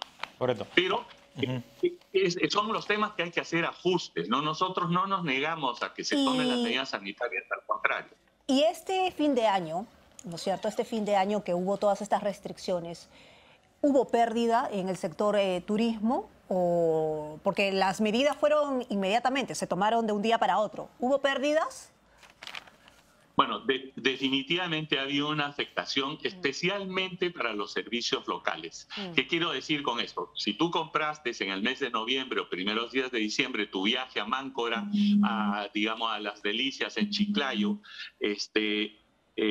o a otra zona, ya tenías comprado el boleto de avión o el boleto de bus, ya tenía la reserva del hotel, pero cuando tú llegas a ese lugar lo que haces es contratar servicios locales. Quiero ir en la lancha a tal de determinado lugar, quiero ver las tortugas en el Ñuro, quiero ir a hacer una excursión a los cerros de Amotape, quiero hacer una excursión de pesca deportivo, quiero darme una vuelta en el mar. O me voy a Lunahuaná y simplemente contrato determinados servicios. Esos servicios se cancelaron. Entonces sí ha habido una afectación de casi un 15 a 20%, pero para el operador local, para el operador más chiquito. Y eso es lo que nosotros decíamos, no confundamos, podemos tener los aforos. Las fiestas de Año Nuevo se cayeron todas. Está bien, vamos a entenderla, vamos por esta única vez, pero trabajemos juntos para que este sector que estaba reiniciándose, no hemos llegado al nivel de reactivación de otras industrias, podamos tener la recuperación de puestos de trabajo, que es lo que más nos duele porque hemos perdido muchísima gente muy valiosa, muy formada, y no podemos recuperarlo. Solamente para un ejemplo, 20.000 habitaciones tenemos en Lima para turistas extranjeros o nacionales de un determinado nivel. Y solamente llegan al Perú aproximadamente al día 1.000 pasajeros. Ya se imaginarán qué hacemos con las otras 19.000 habitaciones. Los hoteles lo que hacen, reducen el personal, cierran servicios y estamos perdiendo dinero. Por eso es que hay... Bueno, ya son 2 años, señor Canales, también, ¿no? Prácticamente ese sector o esas empresas de ese sector van a quebrar. Porque además... hasta donde sé, no podían tener el beneficio de reactiva, por ejemplo. Porque claro, si estaba cerrado todo el mundo, le ibas a prestar dinero a una empresa que no iba a generar después, que no iba a poder pagarte, ¿no? Claro. Mira, ayer he tenido reunión con un conjunto de empresarios de provincias y me decían desesperados, no hemos tenido acceso al FAE Turismo, al Reactiva, porque los bancos o las cajas decían, si ustedes están quebrados, pues el señor Canales dice que en 2 años se van a recuperar, y yo era el responsable de eso. Yo le digo, justamente lo que tenemos que hacer son medidas para poder incorporarlos temporalmente para poder lograr su quiebre. Y eso significa mucha promoción de turismo interno. El ministro Sánchez va a hacer un énfasis en turismo interno este año. Los presupuestos los están reconduciendo para ese tema. Trabajar de la mano con la oferta nuestra. O sea, los privados también tenemos que ser responsables de reducir los precios. No son extranjeros, son peruanos que tienen otro nivel de acceso al dinero. Y lo tercero, medidas tributarias y una ampliación del Reactiva 1 y 2, un año de gracia adicional para que el 2023 tengamos la posibilidad de pagar la deuda que... Ya hubo una ampliación. Usted señala que debe haber un año más. Ahora, leía una estadística muy preocupante, ¿no? Y usted hablaba del tema tributario. Muy bien. Están en peligro de quebrar más de 20.000 restaurantes. Y yo te puedo decir, eso significa aproximadamente unos 300.000 empleos. Esos 20.000 restaurantes son... La industria de los restaurantes no es menor al 1.000.000 de trabajadores. Entonces, cuando pedimos exoneración de impuesto a la renta por 3 años, porque no vamos a tener utilidades, y sin embargo, todos los meses tenemos que pagar el 2% como pago a cuenta de una supuesta utilidad que no vas a tener. Entonces viene a ser un ingreso reducido. Lo segundo, el IGB. ¿Podemos ser más competitivos reduciendo o exonerando el IGB por 2-3 años para que en vez de que te cueste 118 te cueste 100? Y el ITAN. El ITAN es un impuesto que es para todos los activos. Seas rico, seas pobre, si tienes una propiedad, un vehículo, un bien, tú estás pagando un porcentaje del valor de ese bien como un pago al Estado en 3 oportunidades al año. Eso es confiscatorio porque no tenemos los ingresos y ese inmueble no está produciéndote ni siquiera el 20% del valor que tiene. Y entonces esas 3 medidas que pensamos que iban a trabajarse para diciembre, pero que el ministro Franque nos ha llamado, hemos conversado, se lo hemos solicitado al presidente de la República en nuestro Congreso Nacional, le hemos hecho entrega, que son medidas necesarias para la reactivación. Señor Canales. Porque el turismo es descentralización. ¿En cuánto aproximadamente se tiene previsto a este paso que el sector turismo ya no esté al debe, es decir, que esté por lo menos ya no pérdida, sino que más o menos salga a flote, ¿no? En equilibrio, claro. Si hacemos bien las cosas, este año podríamos tener por lo menos 1,5 millones, 1.600.000 turistas extranjeros. Hemos cerrado con 400.000 extranjeros, 400.000, que era un mes prepandemia. Cualquier mes de la prepandemia era 380 o 400.000 extranjeros que llevaban a nuestro país. Este año, el año 2021, hemos cerrado con 400.000 en todo el año. Eso es un promedio de 35.000. Así es. Entonces sí. ¿Qué tenemos que hacer? Abrir fronteras. Los fronterizos es 1,5 millones de extranjeros que llegan por fronteras. Hay que abrir los pasos fronterizos lo más pronto que podamos para que por lo menos entren no los 120.000 que antes ingresaban, pero por lo menos 40, 50.000. Eso nos puede aportar 600.000 extranjeros fronterizos. Pero eso ya no depende de nosotros solamente, ¿no? Por ejemplo, en Chile. Mira, en Chile hay un problema que es originado por el sector empresarial chileno. La temporada de playas de Chile es hasta enero y febrero, ¿no? Ellos, todo el norte de Chile tiene medidas tributarias, apoyos e incentivos financieros por ser zona fronteriza. Y lo que están haciendo en la zona de Iquique, en la zona de Arica, no quieren que los turistas pasen a Perú a gastar su dinero. Quieren que ese dinero se gaste, obviamente, en su país y en sus dos playas importantes, que son la de Arica y la de Iquique, que son las menos congeladas o heladas que puedan existir. Y tienen una infraestructura que la han venido desarrollando. Entonces ellos dicen, después de marzo, ingresan porque ya bajó el 60% del turismo de la temporada de playas de turismo interno que hay en Chile. Claro. Y ellos son los que han pedido al gobierno. No son el que el gobierno ha decidido, ellos han aceptado la solicitud del sector empresarial de la Cámara de Comercio de Iquique, de la Cámara de Comercio de Arica, y nos siguen bloqueando. Pero en cambio Bolivia está pidiéndonos abrir las fronteras. Claro.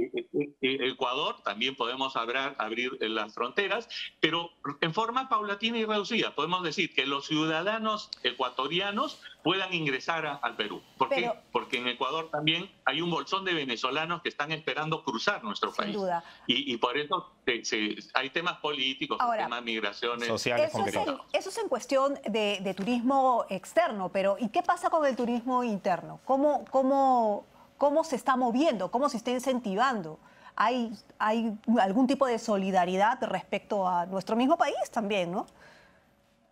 Eso es lo que nosotros hemos venido planteando a los peruanos, ¿no? Todos quieren irse a Miami, todos se quieren ir a Cancún, todos se quieren ir a Cartagena de Indias. Es que a veces es más barato, ¿eh? Es que a veces es más barato. Es verdad. Es verdad, Carla. Hable, por favor, con las líneas aéreas. ¿Ah? Hable, por favor, con las líneas aéreas, que son grandes responsables de que mucha gente no quiera viajar por el país. ¿Ah? Claro. Mira, el gran tema es que los peruanos siempre esperamos a último momento. Y para viajar a último momento siempre te va a costar caro acá o en cualquier parte del mundo. Entonces, si tú planificas tu viaje por ejemplo, para marzo, te aseguro que tú vas a encontrar boletos a $50, $40 claro, para irte a Tumbes, a Talara, a Iquitos, a Tacna o a Cusco. Pero tiene que ser con 60 días de anticipación. Correcto. Las tarifas van cambiando a medida que se acerca la fecha. Yo quiero viajar mañana a Tumbes y ten la certeza que voy a pagar $400. Claro. ¿Por qué? Porque es oferta y demanda. Correcto. ¿No? El gran problema es que uno no puede planificar su viaje a Tumbes si de repente en 3 meses, 4 meses vas y te cierran la playa. Bueno, tú lo has dicho, hay un tema complejo que es complejo, pues. Por eso Chile se da el lujo de dinamizar su turismo interno, porque ya está incluso con 4 dosis, y entonces las reglas están claras, ¿no? Y establecidas. A mí me gustaría culminar, señor Canales, con una última consulta, sí, ya que usted hablaba de las estadísticas, ¿no? El 2019, 1.600.000, ahora el 2021, 25%, 400.000, que es muy poco, ¿eh? Para ser el segundo año de pandemia. Ahora, la pregunta es, cuando hablamos con usted hace un año, obviamente en plena pandemia, decíamos, no podemos generar turismo extranjero porque afuera no están saliendo. La consulta es, ¿ahora estamos desperdiciando más bien esa posibilidad? Es decir, ¿ya hay turismo extranjero que pueda venir y nosotros nos estamos disparando a los pies? Absolutamente. Te voy a dar un ejemplo. El año pasado, el año 2021, PROMPERÚ gastó casi 28 a 30 millones de soles de promoción del Perú en el extranjero con campañas que transmitían, ven al Perú, te esperamos, cuando ya estés mejor, regresa a ver las líneas de Nazca, Machu Picchu, el río Amazonas, te esperamos, te esperamos, te esperamos. Ese no era la estrategia. La estrategia es decir, en el Perú estamos vacunados, en el Perú te cuidamos, en el Perú tenemos 20, 30 protocolos para el sector turismo. Si tú haces turismo, no te vas a contagiar porque tenemos mascarillas, tenemos distancia física, tenemos vacunación. Hoy día, el sector turismo, 95% de nuestra primera línea de trabajo está vacunada con 2 dosis y ya casi el 40% con la tercera dosis. Nuestro sector vive de esto, por lo tanto, nuestro personal solo no tenemos que exigirles ni obligarles, solo van a vacunarse porque quieren trabajar, quieren recuperar. Y eso hay que transmitirlo. Por eso con Cancillería hemos firmado un convenio que se llama Perú te cuida, a través de, o Perú Safe Place, a través de nuestras 132 misiones diplomáticas en el mundo, van a informar a los operadores, a la prensa, a todos los medios, que el que va y busca en Google dice 200.000 muertos en Perú, esa fue noticia antigua. Hoy día el 80 o 75% de nuestra población está vacunada. El 95% de la población de los trabajadores de turismo están vacunados. Tenemos los protocolos más, te digo, hasta exagerados. Rigurosos. Los tenemos y los cumplimos. Pero entonces, en concreto, ¿el turismo extranjero está saliendo de sus países? ¿Están saliendo los estadounidenses de Estados Unidos? ¿Están saliendo los asiáticos? Claro. ¿Están saliendo los europeos? No. Están saliendo los norteamericanos y los latinoamericanos. Esos son los que van a venir este año. Los asiáticos no salen porque tienen, cuando regresan, cuarentena de 15 días. Perfecto. Esa era mi pregunta. Entonces, sí, hay potencial.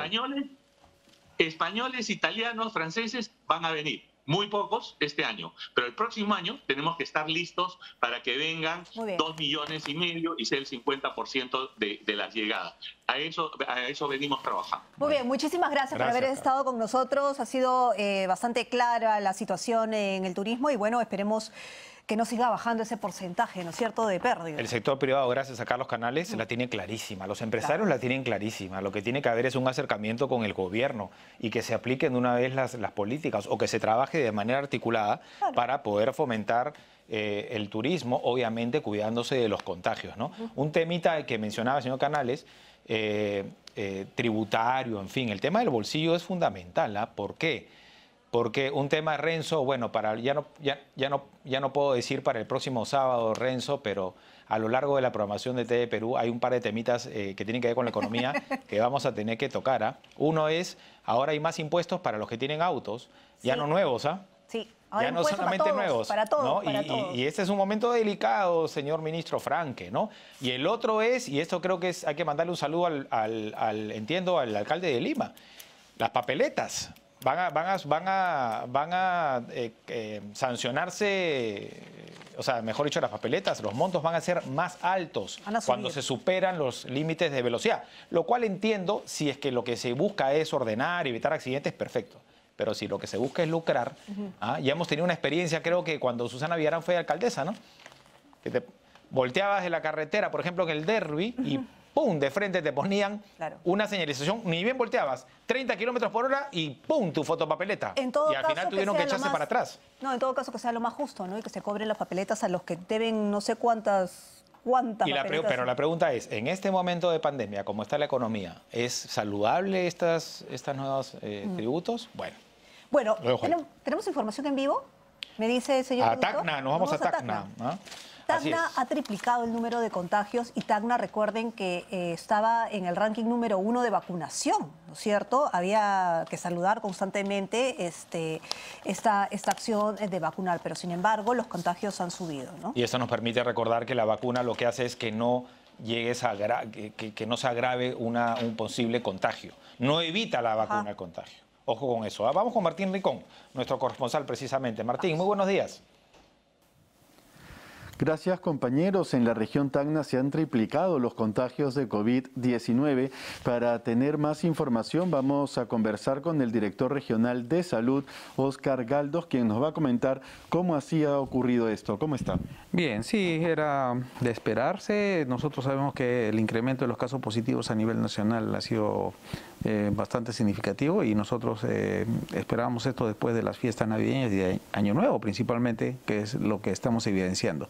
Si bien es cierto, antes de la Navidad teníamos en promedio 24, 25 casos diarios, después la última semana de diciembre hemos estado por encima de los 40, 50 casos. Hoy en día, según los últimos reportes, estamos por encima de los 160, 165 casos diarios. Y eso nos preocupa porque hemos triplicado la cantidad de casos positivos, ¿no? En cuanto a servicios de salud, nos mantenemos camas UCI, 7 a 8 camas UCI, y lo que también se ha incrementado son las camas COVID. Teníamos un promedio de uso de 20, 22, 25, hoy en día estamos ya con 40 camas COVID ocupando acá en la región. También, director, lo que ha llamado la atención es que hay niños y adolescentes que también se han contagiado de COVID en estas últimas semanas. Sí, los casos positivos que se están presentando, estamos viendo que son núcleos familiares propiamente. Los núcleos familiares están evidenciando, muchas familias salieron a pasar el Año Nuevo o las primeras semanas de enero han viajado, ya sea a las regiones de Arequipa, Cusco, nos refieren, donde han ellos regresado y a la semana han empezado a hacer enfermedad, ¿no? Lo bueno que de todos estos casos, casi el 95% son casos leves y muchos asintomáticos, y los pocos casos que sí se están presentando están pasando desapercibidos o requieren de un servicio de atención moderada, ¿no? En total, ¿cuántos adolescentes, cuántos niños han reportado que tienen COVID? A ver, en adolescentes tenemos ya más o menos en un promedio más de 200 adolescentes, y en niños menores, es decir, de entre 5 hasta 10, 11 años, tenemos ya casi como 95, 96 casos. Entonces, eso nos preocupa porque ya también los niños se están exponiendo, los jovencitos, los adolescentes también, tenemos que controlarlo. ¿Ha habido de repente algún descuido por parte de las autoridades, de las municipalidades? Porque, bueno, también están habiendo muchas fiestas, ¿no? Muchos conciertos. Falta control, eso es cierto. A nivel local, los municipios deben priorizar el tema de la fiscalización de los aforos, principalmente, y las fiestas que se han estado realizando hasta sin permisos ni protocolos de seguridad. Finalmente, director, ¿qué se espera del Ministerio de Salud? ¿De repente Tacna va a pasar de nivel alto a un nivel más extremo con mayores restricciones? Sí, sabemos por este tema de los casos positivos y también del uso de camas, es una forma de evaluar, posiblemente nos van a cambiar la escala. Pero lo más importante, a toda la población, a cuidarse mucho y controlar el tema de la bioseguridad. Uso de mascarilla, que es fundamental, es vital el tema del distanciamiento social y evitar las aglomeraciones. Muchas gracias, director. Como hemos escuchado, hay que mantenernos protegidos y respetar los protocolos sanitarios. Adelante con ustedes en Lima. Muy bien, muchísimas gracias, Martín, ¿no? Sí, efectivamente. Y ahora, claro, también se entiende que Chile, por su lado, proteja sus fronteras, la cantidad de contagios que hay. Pero, como lo decía el señor Carlos Canales, hay que trabajar de manera articulada. No sé, parece que en Chile se han cerrado, pero en otros países sí están buscando que el Perú abra frontera, o abran conjuntamente la frontera, ¿no?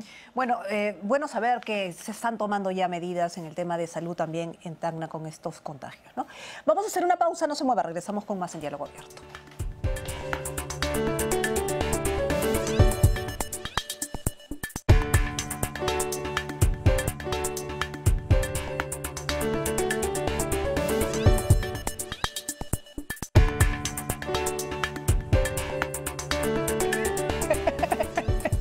Seguimos en Diálogo Abierto por Nacional. ¿Qué decías, Nico? Que hay universidades buenas, ¿no? Okay. Pero tampoco ya no vas a dar el tiempo de hablar de SUNEDU en Diálogo Abierto.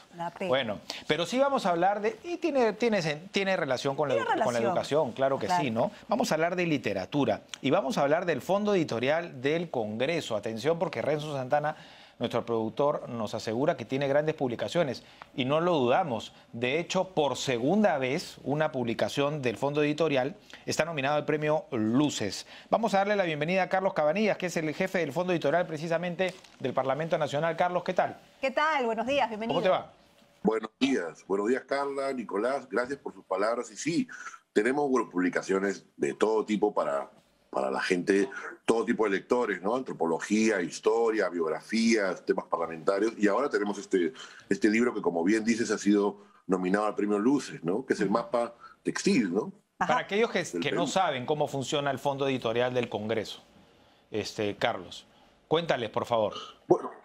Sí, el fondo editorial, bueno, fue fundado en la época de Marta Hildebrand, que justo ha cumplido años, hace unos años, ahora, en los 90, y bueno, básicamente el fondo lo que hace es publicar temas desde académicos hasta más de divulgación, como decía, de todo tipo, desde historia hasta arquitectura, geografía, política, obviamente, y temas legales también, y lo venden a precio de costo, ¿no?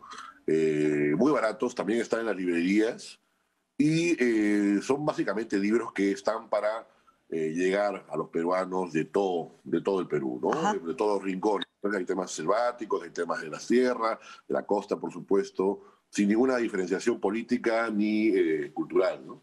Ahora, este libro, el mapa etnográfico del textil artesanal en el Perú, que ha sido finalmente nominada al Premio Luces 2021, en la categoría de Mejor Edición Especial, además. ¿Qué vamos a encontrar en este libro?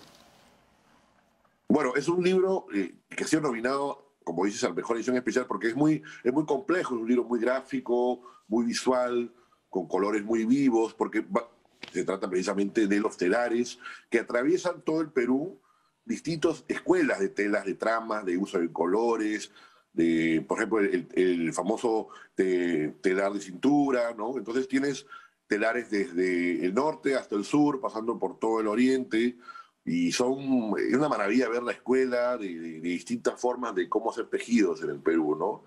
Casi comparable, como dice la autora, con el tejido del oriente, ¿no? Ahora, es una investigación, una investigación de años, además, ¿no? Sí, Cristina Gutiérrez, que es la autora, ha escrito sobre el tema años. Ella ha colaborado también con otras publicaciones también del fondo y fuera del fondo. Y es un tema que ella lo ha recorrido personalmente por todo el Perú. Y como me explicaba, oye, en otros países el tejido chino o el tejido asiático en general puede estar en el Museo Tate, en Nueva York. Acá en Perú a veces nos demoramos un poco a darnos cuenta de lo que tenemos, ¿no? Pero es arte puro, ¿no? Arte vivo, además hecho por peruanas y peruanos, pero sobre todo peruanas, andinas, ¿no?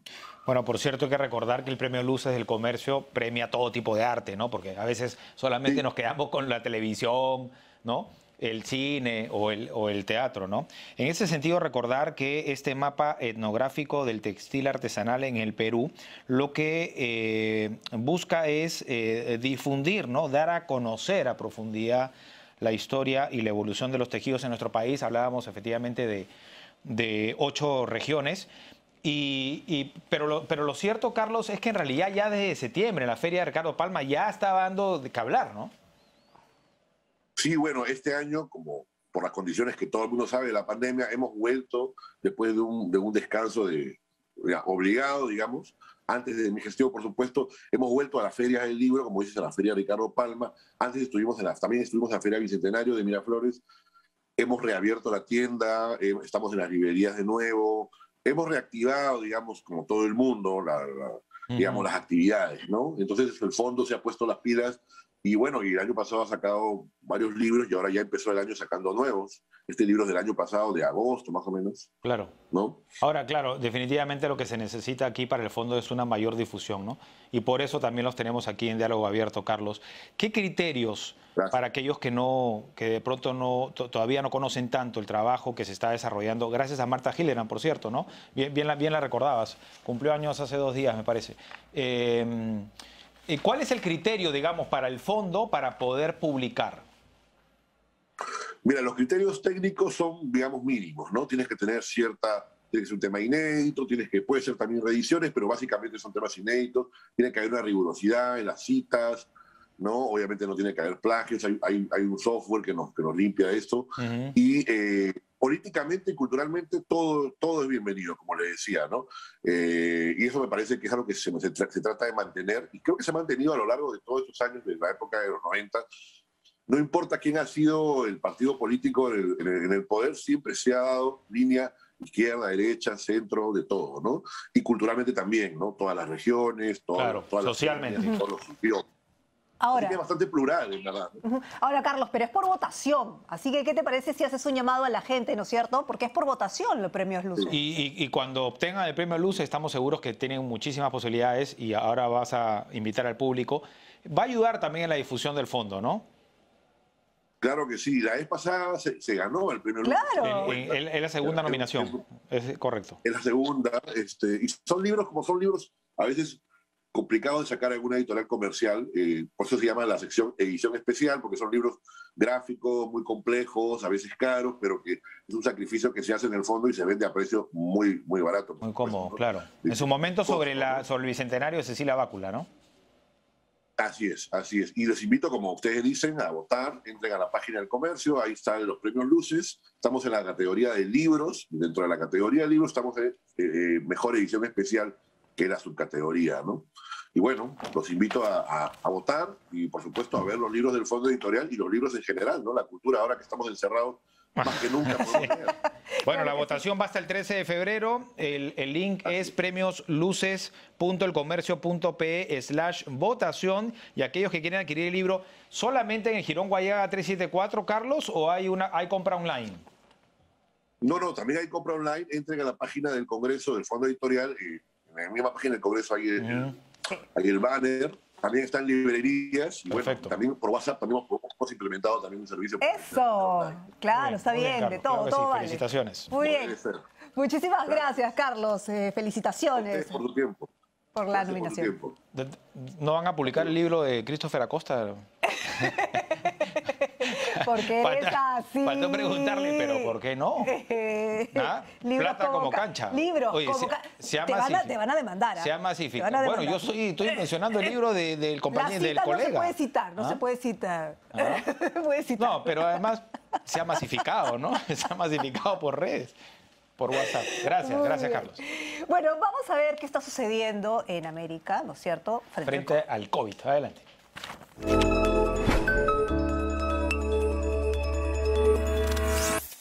¿Qué tal amigos de TV Perú? Les saludamos desde Santiago de Chile con altas temperaturas, más de 30 grados ha sido la máxima durante toda esta semana. Estamos viviendo el calor y también estamos viviendo una cuarta ola acá en nuestro país. Todo esto con lo que ya conocemos con la variante Omicron, ¿no? Más de 4.000 casos ha informado el Ministerio de Salud durante las últimas 24 horas. Esto contrae con la circulación de esta cepa que es mucho más contagiosa. Eso sí, recordemos lo que han dicho los expertos, no es tan letal como si lo fue en algún momento la Delta. Respecto a lo que han hablado las autoridades, el presidente Sebastián Piñera afirmó que durante su gobierno no habría nuevas cuarentenas ni medidas que se tomaron al principio de esta pandemia. Recordemos que el presidente Sebastián Piñera deja el cargo el próximo 11 de marzo para que asuma la presidencia el presidente electo Gabriel Boric. Con respecto a lo que tiene que ver con el proceso de vacunación, el Ministerio de Salud ya ha afirmado que desde este lunes personas inmunocomprometidas pueden acceder a la cuarta dosis o la segunda dosis de refuerzo, mientras que en febrero personas mayores de 55 años podrán lograr también tener su inoculación con esta cuarta dosis. Chile ha sido el primer país de Latinoamérica en tener ya la cuarta dosis o la segunda dosis de refuerzo. Recordemos que también muchos expertos han hablado que durante las próximas 2 semanas podríamos llegar a los 15.000 contagios diarios y es lo que le vamos a estar informando para todo el Perú desde Santiago de Chile. Me despido, soy Ignacio Riquelme.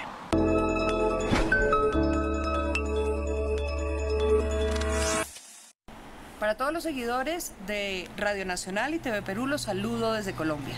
Los Ministerios de Salud y del Trabajo han tomado una serie de medidas a fin de evitar la propagación por COVID-19 a través de la nueva variante Omicron, que realmente tiene signos alarmantes en cuanto a su propagación. ¿En qué sentido son las medidas? Todas aquellas personas sintomáticas desde el primer día de la presencia de los síntomas deben aislarse por 7 días, independientemente que tengan o no el esquema de vacunación completo. No deben practicarse la prueba y no hay necesidad de que acudan a centros asistenciales a menos de que los síntomas sean desbordados o se trate de personas con comorbilidades mayores de 60 años o menores de 3 años. Sus contactos directos, si cuentan con el esquema completo de vacunación, no necesitan estar aislados, pero sí mantener las medidas de autocuidado y abstenerse en cualquier sentido de hacer presencia en escenarios públicos, evitar las aglomeraciones. Por el contrario, las personas que no tengan el esquema completo de vacunación y sean contacto directo de personas sintomáticas, aunque ellas no presenten los síntomas, también deben estar aislados, aunque no se exige la toma de la prueba. Tampoco le es permitido a a los empleadores exigir, después de estos 7 días de aislamiento, prueba negativa de COVID-19. No obstante todas estas medidas, en las últimas horas se ha reportado un aumento considerable en los fallecimientos, llegando a 96 al día de hoy, y tenemos casi 131.000 personas fallecidas. Más de 5.500.000 personas han sido contagiadas por el COVID-19 y desafortunadamente, reiteramos, esta variante de Omicron, aunque presenta una mortalidad inferior al 10%, sí presenta un mayor índice de contagio. Por eso el llamado es a mantener las medidas de autocuidado, el uso permanente de tapabocas, distanciamiento social y utilizar el gel. Buen día.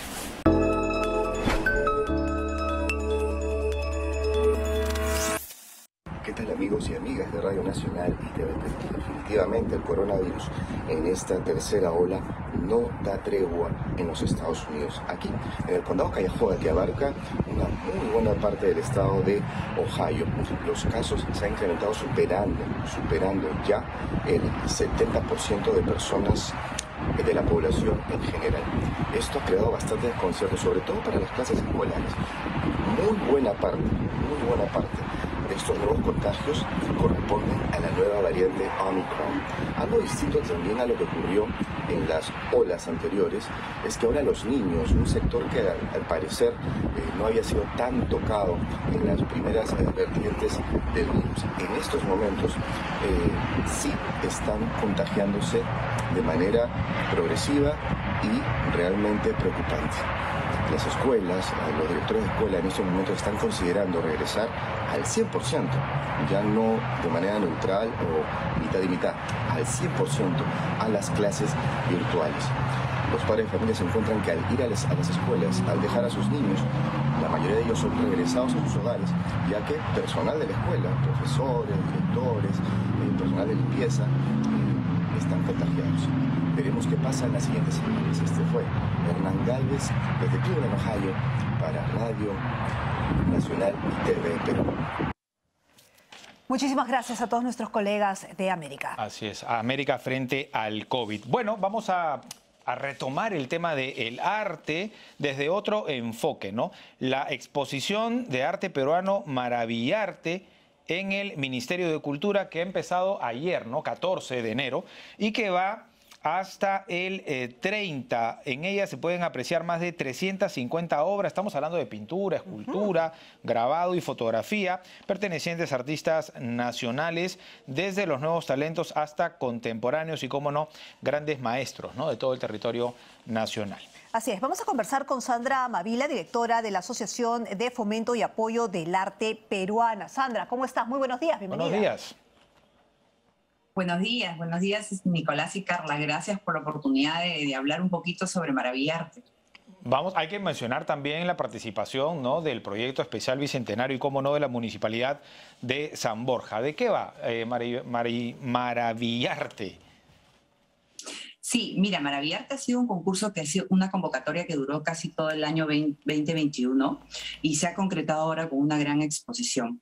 Estamos contentos porque tenemos una participación casi más del 50% de todas las regiones del Perú, ¿no? Y esto nos es muy grato porque Maravillarte tiene una esencia de mostrar un poco la identidad a través del arte y el amor al Perú con el lenguaje del arte, y eso lo van a poder apreciar en la exhibición que está en las instalaciones del Ministerio de Cultura, en los salones escuela. Así que espero que bueno, todos vayan. En el segundo piso del Ministerio de Cultura, ¿no? Sí. ¿Cuáles son los horarios? El ingreso entiendo, es libre, ¿no? Sí, el ingreso es libre, va de martes a domingo, de 10 de la mañana a 4 de la tarde. Están en los dos salones, en mezanine y segundo piso Puela, porque tenemos todos los participantes del concurso, también tenemos artistas contemporáneos y los grandes maestros que están apoyando un poco al nuevo talento, ¿no? Su participación, las obras y todo lo que veremos es un conjunto de artistas de todo el Perú y tanto reconocidos como nuevo talento, ¿no? Y esa es, creo, la magia de Maravillarte, que hayamos podido unir a todos los artistas y sobre todo con este amor al Perú. Yo creo que en estos momentos que estamos un poco difíciles y vivimos a veces cosas negativas, yo creo que es bueno ir a un lugar donde te haga recordar que no todo es malo, ¿no? Que el Perú es una maravilla, que el Perú es una obra de arte, porque ese es el título de la convocatoria. Así es. Ahora, justo ahora que tú mencionas sobre los artistas, que hay artistas reconocidos y artistas nuevos talentos, en fin, ¿cómo ha sido la convocatoria precisamente para estos nuevos artistas? Porque tenemos entendido que hay autodidactas inclusive, ¿no? Sí, ha sido realmente una convocatoria un poco difícil porque esto fue programado inclusive antes de la pandemia y tuvimos que modificar todo de manera virtual, lo cual dentro de todo, viendo el lado positivo, nos ayudó a llegar a más lugares probablemente. Y la convocatoria del concurso ha sido prácticamente anónima porque lo que quería Maravillarte era premiar el talento. Hay mucho talento que a veces no tiene formación, que es autodidacta o aprendió de tradición, y a veces es más difícil para ellos encontrar plataformas de exposición o inclusive de participar en concursos o ganar. Entonces, Maravillarte quiso hacer 2 formularios, un formulario anónimo donde solamente iba un seudónimo y la fotografía de la obra, y el otro era ya los datos para la organización. Entonces el jurado solamente vio un seudónimo y la obra, así que se premió realmente al talento, ¿no? Y una vez que se premió el talento, pero ya no sigue siendo anónima, o sea, para entender un poco con lo que nos vamos a encontrar.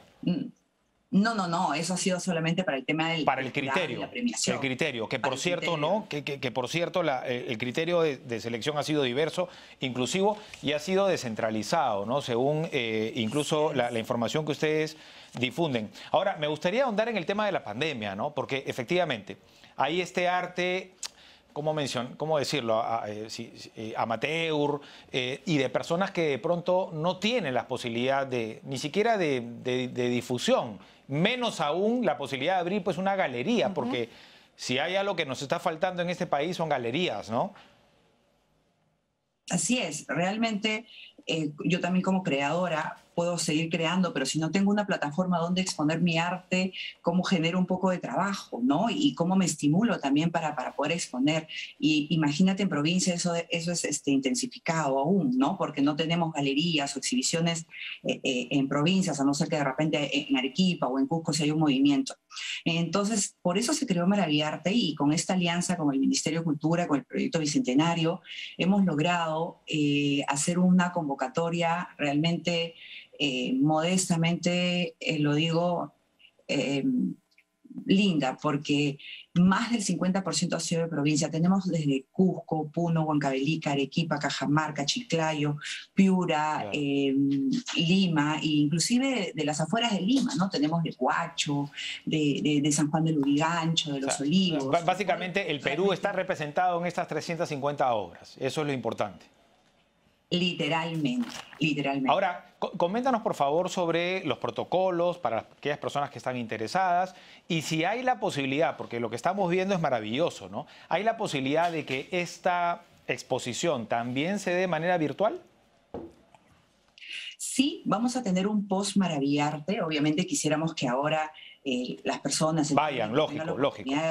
Vayan, porque, bueno, es diferente ver un poco el arte en vivo que en virtual, pero va a haber un post Maravillarte definitivamente, porque necesitamos apoyar al artista peruano, ¿no? Hemos vivido, como te digo, un tiempo de pandemia y no solamente necesitamos exponer, sino también generar trabajo. Entonces sí va a haber unos catálogos virtuales para poder vender y que las personas puedan adquirir estas obras y colaborar un poco con este sector que ha sido también afectado por la pandemia, ¿no? Ok, perfecto. El catálogo, perdón, solamente para precisar ese punto y ya después puede seguir con el comentario. ¿El catálogo es de los artistas de toda su obra o van a dedicarse, digamos, a vender estas obras? No, tenemos más de 300 artistas. Sería imposible dedicarle mucho a cada artista, sobre todo ahora en No, claro, pero el catálogo va a ser abierto para que la gente pueda comunicarse directamente con el artista. Ese es mi punto. Por supuesto, tienen los datos, inclusive están los nombres, cómo comunicarse. Nosotros tenemos una página web donde cada periodo estamos publicando un artista y le ponemos sus redes, su teléfono, porque de repente no te gusta esa obra. Así es, pero sí otra pieza, ¿no? Claro.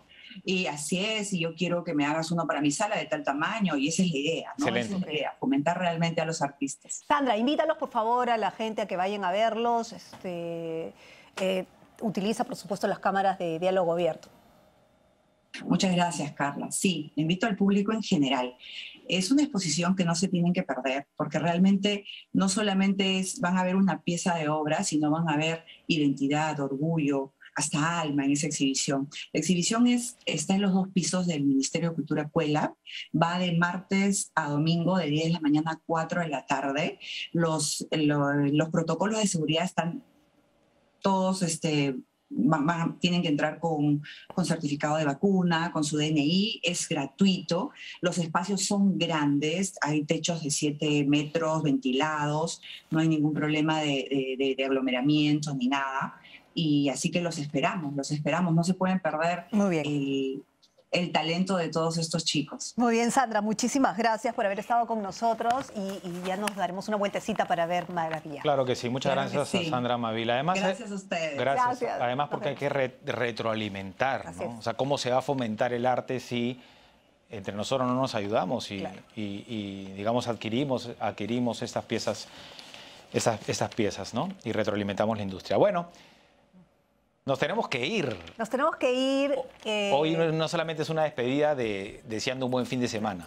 Hoy es nuestro último día en Diálogo Abierto, televisado. Diálogo Abierto aparentemente va a seguir por la plataforma de radio, pero nosotros nos despedimos ya de esta plataforma. Ha sido un gusto realmente grande haberlos acompañado. En mi caso, 4 años en Diálogo Abierto. 4 años. 4 años. Acompañándolos en sus casas, a nivel nacional, a través de la radio, la mayor parte del tiempo y el último año. Además, gracias al internet también. En todo el planeta. A todo el planeta. Bueno, para mí ha sido un gusto también. Ha estado unos meses nada más, ¿no? Estuvo Carla Sola un tiempo, estuvo antes Perla Berríos, a quien aprovechamos para Ricardo saludar. Alba también. Ricardo Alba también, ¿no? Ambos grandes periodistas junto con Carla, por supuesto, es un gusto además. Es un gustazo. Porque nos conocemos muchísimos años, en casi toda nuestra carrera, creo, periodística, así que compartir ondas radiales y por supuesto cámaras ha sido un placer. Pero por supuesto que el compromiso que TV Perú se mantiene intacto, ¿no? De darles una televisión sana, ¿no? Arte, cultura, entretenimiento y mucha información. Así es que nos van a seguir viendo. Así es. En la programación. Cambia la programación, pero seguimos estando con ustedes. Así que nos vemos. Un beso. Muchas gracias por acompañarnos. Chao, chao. Buen fin de semana. Chao, chao.